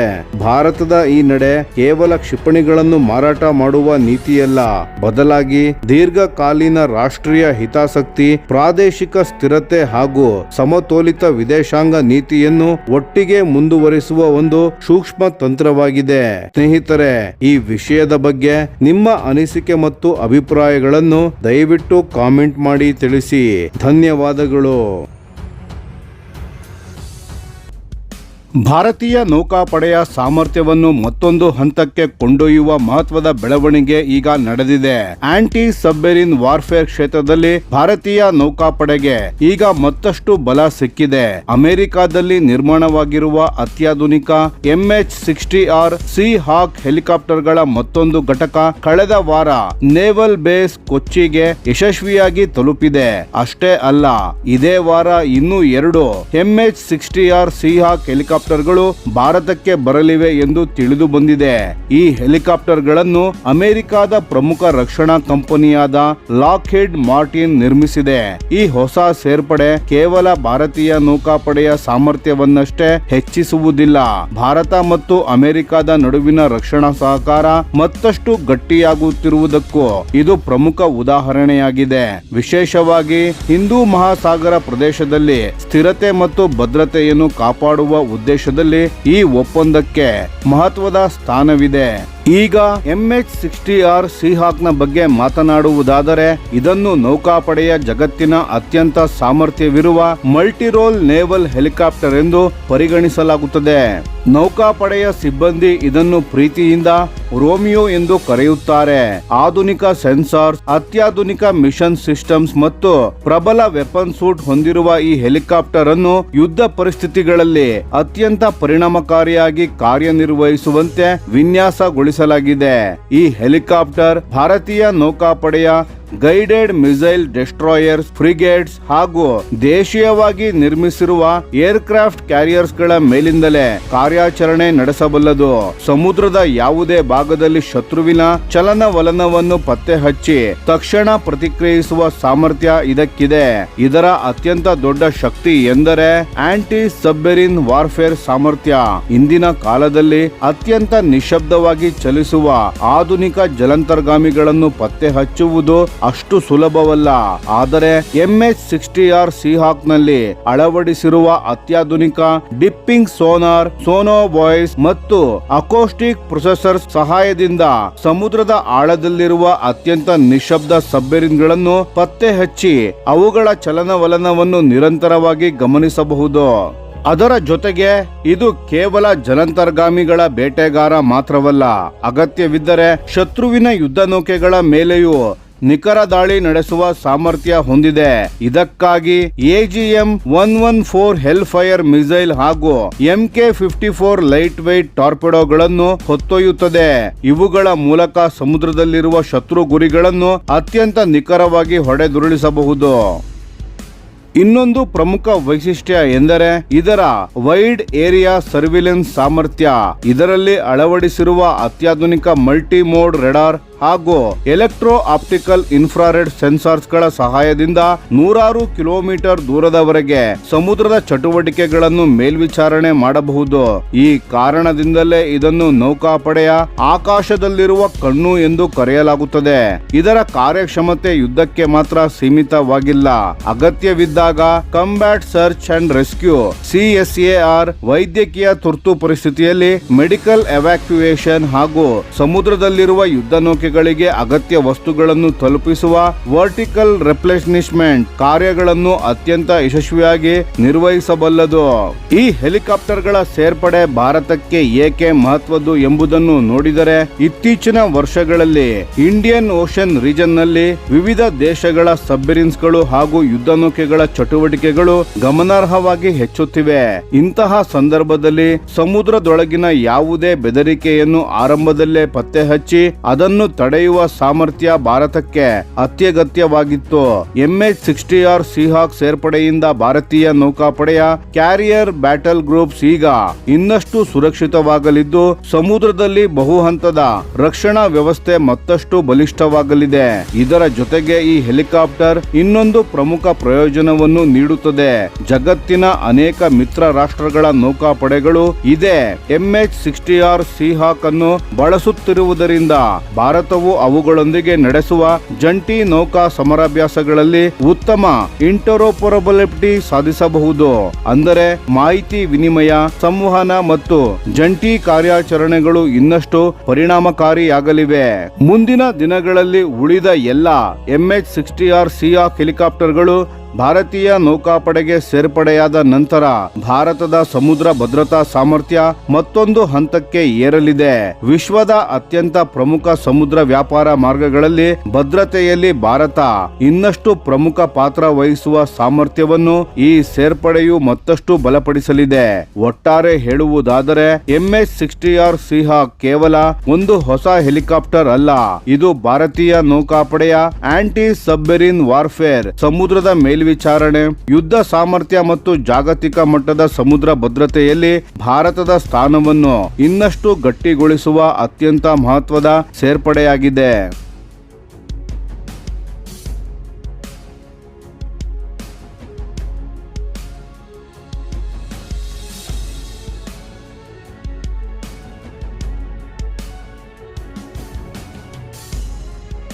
ಭಾರತದ ಏವಿಯೇಷನ್ ಕ್ಷೇತ್ರದಲ್ಲಿ ಅತ್ಯಂತ ಮಹತ್ವದ ಮೈಲುಗಲ್ಲೊಂದು ನಿರ್ಮಾಣವಾಗಿದೆ. ಭಾರತೀಯ ಸ್ಟಾರ್ಟ್ಅಪ್ ಕಂಪನಿಯಾದ ಸರಳ ಏವಿಯೇಷನ್ ತನ್ನ ಸಿಲ್ಲಾ 1.0 ಎಂಬ ಈ VTOL ಟೆಕ್ನಾಲಜಿ ಡೆಮಾನ್ಸ್ಟ್ರೇಟರ್ ನ ಫ್ಲೈಟ್ ಟೆಸ್ಟ್ ಕ್ಯಾಂಪೈನ್ ಅನ್ನು ಯಶಸ್ವಿಯಾಗಿ ಪೂರ್ಣಗೊಳಿಸಿದೆ. ಇದು ಕೇವಲ ಒಂದು ಪರೀಕ್ಷಾ ಹಾರಾಟವಲ್ಲ, ಭಾರತದಲ್ಲಿ ಭವಿಷ್ಯದ air taxi, urban air mobility ಮತ್ತು ಮೌನವಾಗಿ ಕಾರ್ಯನಿರ್ವಹಿಸುವ ವಿದ್ಯುತ್ ವಿಮಾನಗಳ ಅಭಿವೃದ್ಧಿಗೆ ಇದು ಬಲವಾದ ಅಡಿಪಾಯವಾಗಿದೆ. ಇದುವರೆಗೆ ಭಾರತವು ವಿಶ್ವಮಟ್ಟದ ರೈಲ್ವೆ ಜಾಲ, ಅತ್ಯಾಧುನಿಕ ಹೆದ್ದಾರಿಗಳು ಹಾಗೂ ವೇಗವಾಗಿ ಬೆಳೆಯುತ್ತಿರುವ ವಿಮಾನಯಾನ ವ್ಯವಸ್ಥೆಯನ್ನು ನಿರ್ಮಿಸಿದೆ. ಆದರೆ ನೆಲದಿಂದ ನೇರವಾಗಿ ಮೇಲಕ್ಕೆ ಏಳುವ, ಗಾಳಿಯಲ್ಲಿ ಸ್ಥಿರವಾಗಿ ತೇಲುವ ಹಾಗೂ ಸಂಪೂರ್ಣವಾಗಿ ತನ್ನದೇ ಕ್ಲೋಸ್ಡ್ ಲೂಪ್ ಫ್ಲೈಟ್ ಕಂಟ್ರೋಲ್ ಸಿಸ್ಟಮ್ನ ಮೂಲಕ ನಿಯಂತ್ರಣ ಹೊಂದಿರುವ ಭಾರವಾದ ವಿದ್ಯುತ್ ವಿಮಾನವನ್ನು ಭಾರತ ನಿರ್ಮಿಸಿರಲಿಲ್ಲ. ಆ ಕೊರತೆಯನ್ನು ಈಗ ಸರಳ ಏವಿಯೇಷನ್ ತುಂಬಿದೆ. ಕಳೆದ 6 ತಿಂಗಳುಗಳ ಕಾಲ ನಡೆದ ಕಠಿಣ ಫ್ಲೈಟ್ ಟೆಸ್ಟ್ ಕ್ಯಾಂಪೈನ್ ನ ವೇಳೆ ಸಿಲ್ಲಾ 1.0 ಒಟ್ಟು 500ಕ್ಕೂ ಹೆಚ್ಚು ಪರೀಕ್ಷೆಗಳನ್ನು ಯಶಸ್ವಿಯಾಗಿ ಪೂರ್ಣಗೊಳಿಸಿದ್ದು, 18 ಗಂಟೆಗಳಿಗಿಂತ ಹೆಚ್ಚು ಫ್ಲೈಟ್ ಟೆಸ್ಟಿಂಗ್ ನಡೆಸಲಾಗಿದೆ. ಈ ವಿಮಾನವು ಸುಮಾರು 700 ಕಿಲೋಗ್ರಾಂ ವರ್ಗದ ತೂಕ ಹೊಂದಿದ್ದು, ಸುಮಾರು 7.5 ಮೀಟರ್ ವಿಂಗ್ ಸ್ಪ್ಯಾನ್ ಹೊಂದಿದೆ. ಇದರೊಂದಿಗೆ ಭಾರತದಲ್ಲಿ ಇದುವರೆಗೆ ಹಾರಾಟ ನಡೆಸಿದ ಅತ್ಯಂತ ಭಾರವಾದ ಎಲೆಕ್ಟ್ರಿಕ್ ಏರ್ಕ್ರಾಫ್ಟ್ ಎಂಬ ಹೆಗ್ಗಳಿಕೆಯನ್ನು ಸಿಲ್ಲಾ ಪಡೆದುಕೊಂಡಿದೆ. ಇದೀಗ ಪ್ರಶ್ನೆ ಏನೆಂದರೆ, ಸಿಲ್ಲಾ 1.0 ವನ್ನು ಏಕೆ ನಿರ್ಮಿಸಲಾಯಿತು? ಇದು ಪ್ರಯಾಣಿಕರನ್ನು ಸಾಗಿಸುವ ವಿಮಾನವಲ್ಲ, ಇದೊಂದು ಹಾಫ್ ಸ್ಕೇಲ್ ಟೆಕ್ನಾಲಜಿ ಡೆಮಾನ್ಸ್ಟ್ರೇಟರ್. ಅಂದರೆ ಭವಿಷ್ಯದ ಸಂಪೂರ್ಣ ಗಾತ್ರದ ಪ್ರಯಾಣಿಕರ eVTOL ನಿರ್ಮಾಣಕ್ಕೂ ಮೊದಲು ಅದರ ಎಲ್ಲಾ ಪ್ರಮುಖ ತಂತ್ರಜ್ಞಾನಗಳನ್ನು ನೈಜ ಪರಿಸ್ಥಿತಿಯಲ್ಲಿ ಪರೀಕ್ಷಿಸಿ ದೃಢೀಕರಿಸಲು ಈ ವೇದಿಕೆಯನ್ನು ಅಭಿವೃದ್ಧಿಪಡಿಸಲಾಗಿದೆ. ಈ ಪರೀಕ್ಷೆಗಳ ಮೂಲಕ ಹಲವು ಅತ್ಯಂತ ಪ್ರಮುಖ ತಂತ್ರಜ್ಞಾನಗಳನ್ನು ಪರಿಶೀಲಿಸಲಾಗಿದೆ. ಅದರಲ್ಲೂ ಮುಖ್ಯವಾಗಿ ಎಲೆಕ್ಟ್ರಿಕ್ ಪ್ರೊಪಲ್ಷನ್ ಸಿಸ್ಟಮ್, ಅತ್ಯಾಧುನಿಕ battery architecture, distributed propulsion, flight control algorithms, airframe ಮತ್ತು ಲ್ಯಾಂಡಿಂಗ್ ಗೇರ್ ಇವೆಲ್ಲವೂ ಒಂದೇ ವ್ಯವಸ್ಥೆಯಾಗಿ ಸಮರ್ಪಕವಾಗಿ ಕಾರ್ಯನಿರ್ವಹಿಸುತ್ತವೆಯೇ ಎಂಬುದನ್ನು ಯಶಸ್ವಿಯಾಗಿ ಪರೀಕ್ಷಿಸಲಾಗಿದೆ. ಸರಳವಾಗಿ ಹೇಳುವುದಾದರೆ ಕೇವಲ ಒಂದು ಭಾಗವಲ್ಲ, ಸಂಪೂರ್ಣ ವಿಮಾನವನ್ನು ಒಟ್ಟಾಗಿ ಕಾರ್ಯನಿರ್ವಹಿಸುವ ವ್ಯವಸ್ಥೆಯಾಗಿ ಪರೀಕ್ಷಿಸಲಾಗಿದೆ.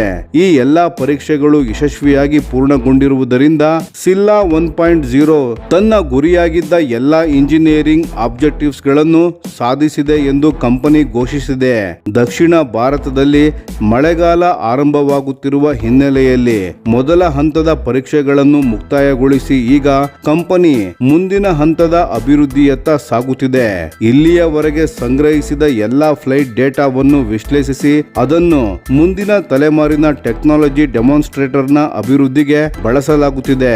ಮುಂದಿನ ಹಂತದಲ್ಲಿ ಅತ್ಯಂತ ಕಠಿಣ ಪರೀಕ್ಷೆಯಾದ ಹೂವರ್ ಸ್ಥಿತಿಯಿಂದ ಮುಂದೆ ಸಾಗುತ್ತಾ ನಂತರ ವಿಂಗ್ ಬಾರ್ನೆ ಫ್ಲೈಟ್ಗೆ ಸುರಕ್ಷಿತವಾಗಿ ಪರಿವರ್ತನೆಗೊಳ್ಳುವ ಸಾಮರ್ಥ್ಯವನ್ನು ಸಾಬೀತುಪಡಿಸಲಾಗುತ್ತದೆ. ಇದು ಯಾವುದೇ ಪ್ಯಾಸೆಂಜರ್ eVTOL ಅಭಿವೃದ್ಧಿಯ ಅತ್ಯಂತ ದೊಡ್ಡ ತಾಂತ್ರಿಕ ಸವಾಲಾಗಿದೆ. ಈ ಯೋಜನೆಯ ಮೂಲಕ ಭಾರತ ಹಲವು ರಾಷ್ಟ್ರೀಯ ದಾಖಲೆಗಳನ್ನು ನಿರ್ಮಿಸಿದೆ. ಭಾರತದಲ್ಲಿ ಮೊದಲ ಬಾರಿಗೆ ಡಿಸ್ಟ್ರಿಬ್ಯೂಟೆಡ್ ಪ್ರೊಪಲ್ಷನ್ ವಿಂಗ್ ಸಿಸ್ಟಮ್ ಯಶಸ್ವಿಯಾಗಿ ಪ್ರದರ್ಶಿಸಲಾಗಿದೆ. ಇನ್ನೊಂದು ವಿಶೇಷ ಅಂಶವೆಂದರೆ ಸಿಲ್ಲಾ 1.0 ವಿನ್ಯಾಸದಿಂದ ಮೊದಲ ಹಾರಾಟದವರೆಗೆ ಕೇವಲ 12 ತಿಂಗಳುಗಳ ಒಳಗೆ ಅಭಿವೃದ್ಧಿಪಡಿಸಲಾಗಿದೆ. ಜಾಗತಿಕ ಮಟ್ಟದಲ್ಲಿ ನೋಡಿದರೆ ಇಂತಹ ಈ VTOL ಪ್ರೋಗ್ರಾಂಗಳಿಗೆ ಸಾಮಾನ್ಯವಾಗಿ ಹಲವು ವರ್ಷಗಳು ಬೇಕಾಗುತ್ತದೆ. ಆದರೆ ಭಾರತೀಯ ಇಂಜಿನಿಯರ್ಗಳು ಅದನ್ನು ಕೇವಲ 1 ವರ್ಷದ ಒಳಗೆ ಸಾಧಿಸಿದ್ದಾರೆ. ಇದಕ್ಕಿಂತಲೂ ಆಶ್ಚರ್ಯಕರ ಸಂಗತಿ ಅದರ ವೆಚ್ಚ. ಸರ್ಲಾ ಏವಿಯೇಷನ್ ಈ ಸಾಧನೆಯನ್ನು $13 ಮಿಲಿಯನ್ ಅಮೆರಿಕನ್ ಡಾಲರ್ಗಳಿಗಿಂತ ಕಡಿಮೆ ವೆಚ್ಚದಲ್ಲಿ ಸಾಧಿಸಿದೆ. ಇಂತಹ ಮಟ್ಟದ ಕ್ಯಾಪಿಟಲ್ ಎಫಿಷಿಯನ್ಸಿ ವಿಶ್ವದ ಅನೇಕ ಪ್ರಮುಖ eVTOL ಯೋಜನೆಗಳಿಗಿಂತಲೂ ಗಮನಾರ್ಹವಾಗಿದೆ. ಈ ಸಾಧನೆಯಿಂದ ಪ್ರಭಾವಿತರಾಗಿ ಭಾರತದ ಅತಿದೊಡ್ಡ ವಿಮಾನಯಾನ ಸಂಸ್ಥೆಯಾದ ಇಂಡಿಗೋ ಕಂಪನಿ ಹೂಡಿಕೆ ವಿಭಾಗದ ಇಂಡಿಗೋ ವೆಂಚರ್ ಸಹ ಕಂಪನಿಯಲ್ಲಿ ಹೂಡಿಕೆ ಮಾಡಿದೆ. ಈ ಯಶಸ್ಸಿನ ಹಿಂದೆ ಅತ್ಯುತ್ತಮ ತಾಂತ್ರಿಕ ಪರಿಣಿತಿ ಹೊಂದಿದ ತಂಡ ಕಾರ್ಯನಿರ್ವಹಿಸಿದೆ. ಕಂಪನಿಯು ಸುಮಾರು 30% ಇಂಜಿನಿಯರಿಂಗ್ ಟೀಮ್ ಜಗತ್ತಿನ ಪ್ರಮುಖ eVTOL ಕಂಪನಿಗಳಾದ ಲಿಲಿಯಂ, ವೋಲೋಕಾಪ್ಟರ್ ಹಾಗೂ ವಿಸ್ ಗಳಲ್ಲಿ ಕೆಲಸ ಮಾಡಿದ ಅನುಭವ ಹೊಂದಿದೆ. ಆ ಜಾಗತಿಕ ಅನುಭವ ಹಾಗೂ ಭಾರತೀಯ ಇಂಜಿನಿಯರ್ಗಳ ವೇಗದ ಕಾರ್ಯಪದ್ಧತಿ ಒಂದಾಗಿರುವುದೇ ಈ ವೇಗದ ಸಾಧನೆಗೆ ಪ್ರಮುಖ ಕಾರಣವಾಗಿದೆ. ಈ ಸಂದರ್ಭದಲ್ಲಿ ಸರ್ಲಾ ಏವಿಯೇಷನ್ ನ ಸಹ ಸಂಸ್ಥಾಪಕರಾದ ಮತ್ತು chief technology officer Rakesh Gaonkar ಮಾತನಾಡುತ್ತಾ, ಸಿಲ್ಲಾ 1.0 ವನ್ನು ಕೇವಲ ಗಾಳಿಯಲ್ಲಿ ತೇಲಿಸಲು ನಿರ್ಮಿಸಿಲ್ಲ. ಕಂಪ್ಯೂಟರ್ ಸಿಮ್ಯುಲೇಷನ್ ಮೂಲಕ ಉತ್ತರ ಸಿಗದ ನೂರಾರು ತಾಂತ್ರಿಕ ಪ್ರಶ್ನೆಗಳಿಗೆ ನೈಜ ಹಾರಾಟದಲ್ಲಿ ಉತ್ತರವನ್ನು ಕಂಡುಹಿಡಿಯಲು ಇದನ್ನು ಅಭಿವೃದ್ಧಿಪಡಿಸಲಾಗಿದೆ. ಸಾವಿರಾರು ಸಿಮ್ಯುಲೇಷನ್ಗಳ ಫಲಿತಾಂಶವನ್ನು ನೈಜ ಹಾರಾಟದಲ್ಲಿ ಪರಿಶೀಲಿಸುವ ಅವಕಾಶ ಸಿಲ್ಲಾ ನೀಡಿದೆ. ಅತಿ ಕಡಿಮೆ ಸಮಯದಲ್ಲಿ ಹಾಗೂ ಅತ್ಯಂತ ಕಡಿಮೆ ಹೂಡಿಕೆಯಲ್ಲಿ ಈ ಸಾಧನೆ ಸಾಧ್ಯವಾಗಿದೆ.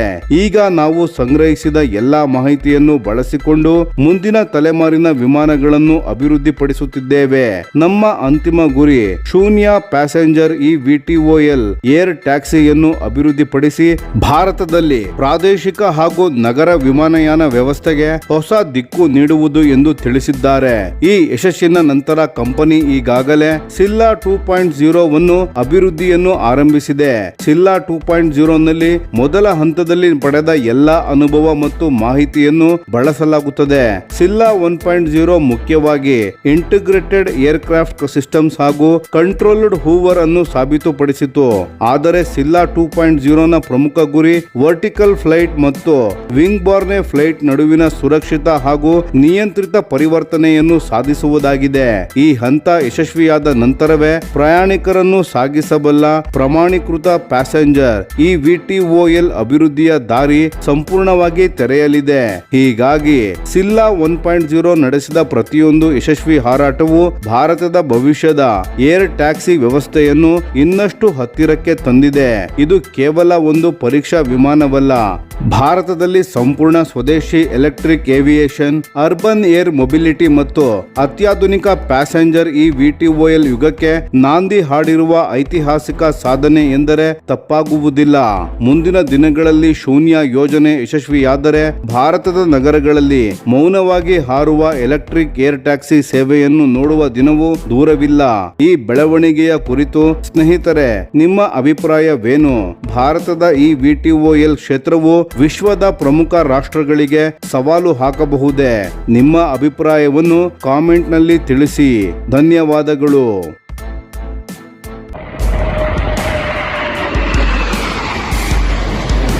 ಭಾರತೀಯ ವಾಯುಪಡೆ ತನ್ನ ಸ್ವದೇಶಿ ಯುದ್ಧ ವಿಮಾನಗಳ ಸಾಮರ್ಥ್ಯವನ್ನು ಇನ್ನಷ್ಟು ಹೆಚ್ಚಿಸುವ ದಿಕ್ಕಿನಲ್ಲಿ ಮತ್ತೊಂದು ಮಹತ್ವದ ಹೆಜ್ಜೆಯನ್ನು ಇಟ್ಟಿದೆ.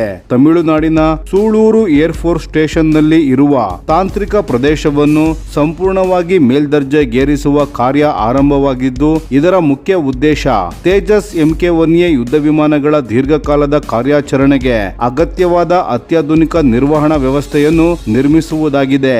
ಈ ಯೋಜನೆ ಸಾಮಾನ್ಯ ಕಟ್ಟಡ ಕಾಮಗಾರಿ ಮಾತ್ರ ಇದು ಮುಂದಿನ ಹಲವು ದಶಕಗಳ ಕಾಲ ಭಾರತೀಯ ವಾಯುಪಡೆಯ ತೇಜಸ್ MK1A ಫ್ಲೀಟ್ ಅನ್ನು ಅತ್ಯುತ್ತಮ ಸ್ಥಿತಿಯಲ್ಲಿ ಕಾರ್ಯನಿರ್ವಹಿಸುವಂತೆ ಮಾಡುವ ಪ್ರಮುಖ ಹೂಡಿಕೆಯಾಗಿದೆ. ಮೊದಲು ಸೂಳೂರು ಏರ್ ಫೋರ್ಸ್ ಸ್ಟೇಷನ್ಸ್ ಬಗ್ಗೆ ತಿಳಿದುಕೊಳ್ಳೋಣ. ತಮಿಳುನಾಡಿನ ಕೊಯಮತ್ತೂರು ಸಮೀಪದಲ್ಲಿರುವ ಸೂಳೂರು ಭಾರತೀಯ ವಾಯುಪಡೆಯ ಅತ್ಯಂತ ಪ್ರಮುಖ ಏರ್ ಬೇಸ್ ಗಳಲ್ಲಿ ಒಂದಾಗಿದೆ. ದಕ್ಷಿಣ ಭಾರತದ ವಾಯು ರಕ್ಷಣೆಯಲ್ಲಿ ಈ ನೆಲೆಯ ಪಾತ್ರ ಅತ್ಯಂತ ಮಹತ್ವದ್ದಾಗಿದೆ. ಇಲ್ಲಿಯೇ ನಂಬರ್ 18 ಸ್ಕ್ವಾಡ್ರನ್ ಫ್ಲೈಯಿಂಗ್ ಬುಲೆಟ್ಸ್ ಹಾಗೂ ನಂಬರ್ 45 ಸ್ಕ್ವಾಡ್ರನ್ ಫ್ಲೈಯಿಂಗ್ ಡ್ಯಾಗರ್ ಸೇರಿದಂತೆ ತೇಜಸ್ ಯುದ್ಧ ವಿಮಾನಗಳನ್ನು ಬಳಸುವ ಸ್ಕ್ವಾಡ್ರನ್ಗಳು ಕಾರ್ಯನಿರ್ವಹಿಸುತ್ತಿವೆ. ಅದರ ಜೊತೆಗೆ ದಕ್ಷಿಣ ಸಮುದ್ರ ಪ್ರದೇಶ, ಹಿಂದೂ ಮಹಾಸಾಗರ ಹಾಗೂ ಭಾರತದ ದಕ್ಷಿಣ ಗಡಿಗಳ ಭದ್ರತೆಯಲ್ಲಿ ಈ ನೆಲೆ ಪ್ರಮುಖ ಜವಾಬ್ದಾರಿಯನ್ನು ಹೊತ್ತಿದೆ. ಈಗ ಪ್ರಶ್ನೆ ಏನೆಂದರೆ, ಏಕೆ ಸೂಳೂರಿನಲ್ಲಿ ಇಷ್ಟೊಂದು ದೊಡ್ಡ ಮಟ್ಟದ ಮೇಲ್ದರ್ಜೆ ಕಾಮಗಾರಿ ನಡೆಯುತ್ತಿದೆ? ಭಾರತ ಈಗಾಗಲೇ 83 ತೇಜಸ್ MK1A ಯುದ್ಧ ವಿಮಾನಗಳ ಉತ್ಪಾದನೆಗೆ ಅನುಮೋದನೆ ನೀಡಿದೆ.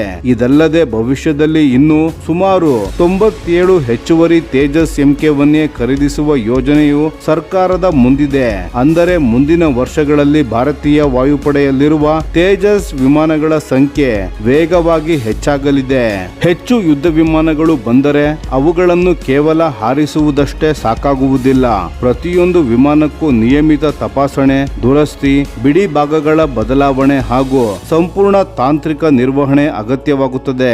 ಈ ಕಾರಣದಿಂದಲೇ ಸೂಳೂರು ಏರ್ ಬೇಸ್ ನ ತಾಂತ್ರಿಕ ಮೂಲಸೌಕರ್ಯವನ್ನು ಈಗಾಗಲೇ ಭವಿಷ್ಯದ ಅಗತ್ಯಗಳಿಗೆ ಅನುಗುಣವಾಗಿ ಅಭಿವೃದ್ಧಿಪಡಿಸಲಾಗುತ್ತಿದೆ. ಈ ಯೋಜನೆಯ ಅತ್ಯಂತ ಪ್ರಮುಖ ಭಾಗವೆಂದರೆ 5 ಬೇಸ್ ರಿಪೇರಿ ಡಿಪಾರ್ಟ್ಮೆಂಟ್ ಗಳನ್ನು ಇನ್ನಷ್ಟು ಬಲಪಡಿಸುವುದು. ಬೇಸ್ ರಿಪೇರ್ ಡಿಪೋರ್ಟ್ ಎಂದರೆ ಯುದ್ಧ ವಿಮಾನಗಳ ಸಂಪೂರ್ಣ ಆರೋಗ್ಯವನ್ನು ನೋಡಿಕೊಳ್ಳುವ ಕೇಂದ್ರ.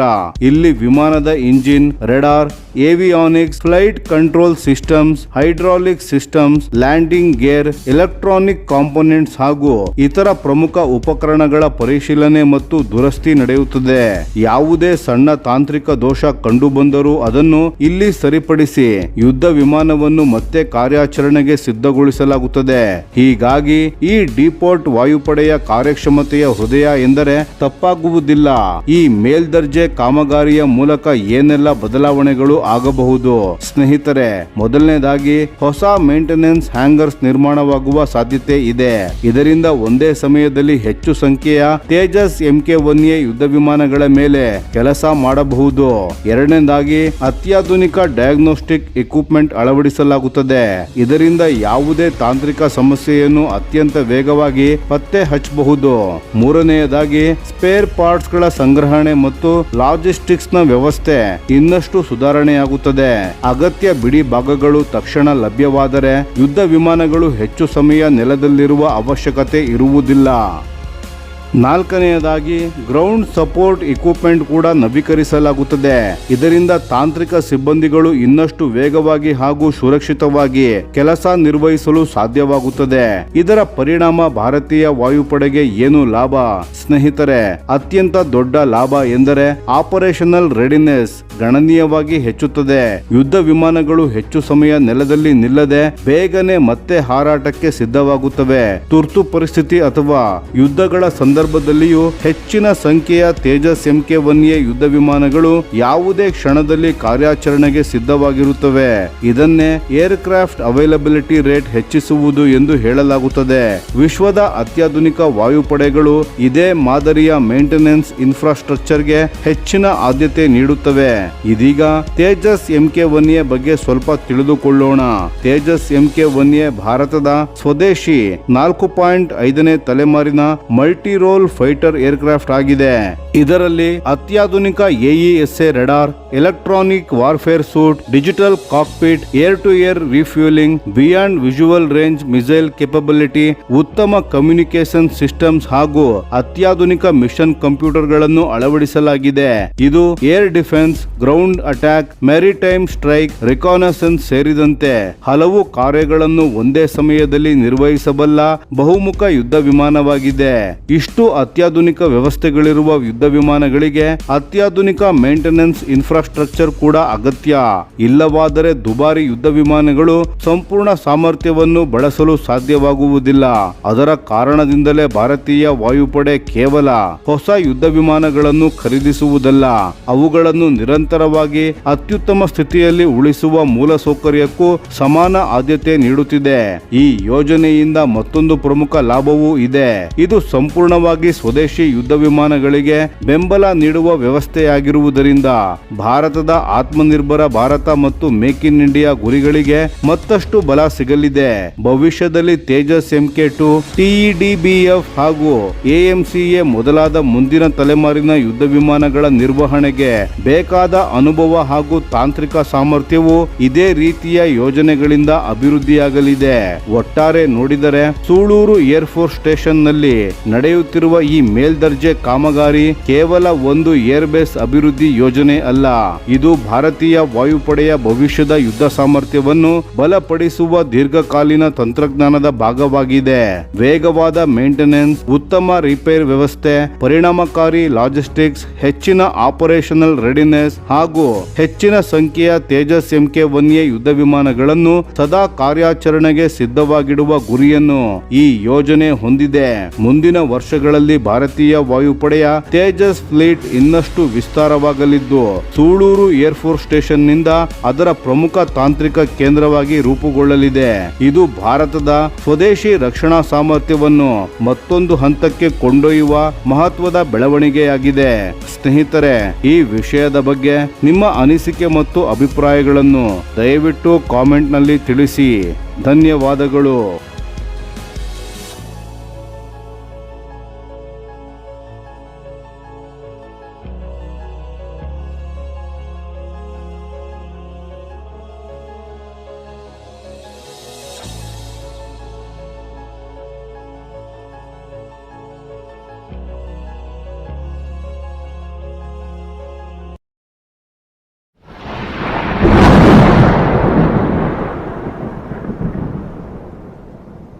ಈ ವಿಡಿಯೋ ನಿಮಗೆ ಇಷ್ಟವಾಗಿದ್ದರೆ ಲೈಕ್ ಮಾಡಿ ಮತ್ತು ನಮ್ಮ ಚಾನೆಲ್ ಅನ್ನು ಸಬ್ಸ್ಕ್ರೈಬ್ ಮಾಡಿ ಹಾಗೂ ಬೆಲ್ ಐಕಾನ್ ಒತ್ತಿ.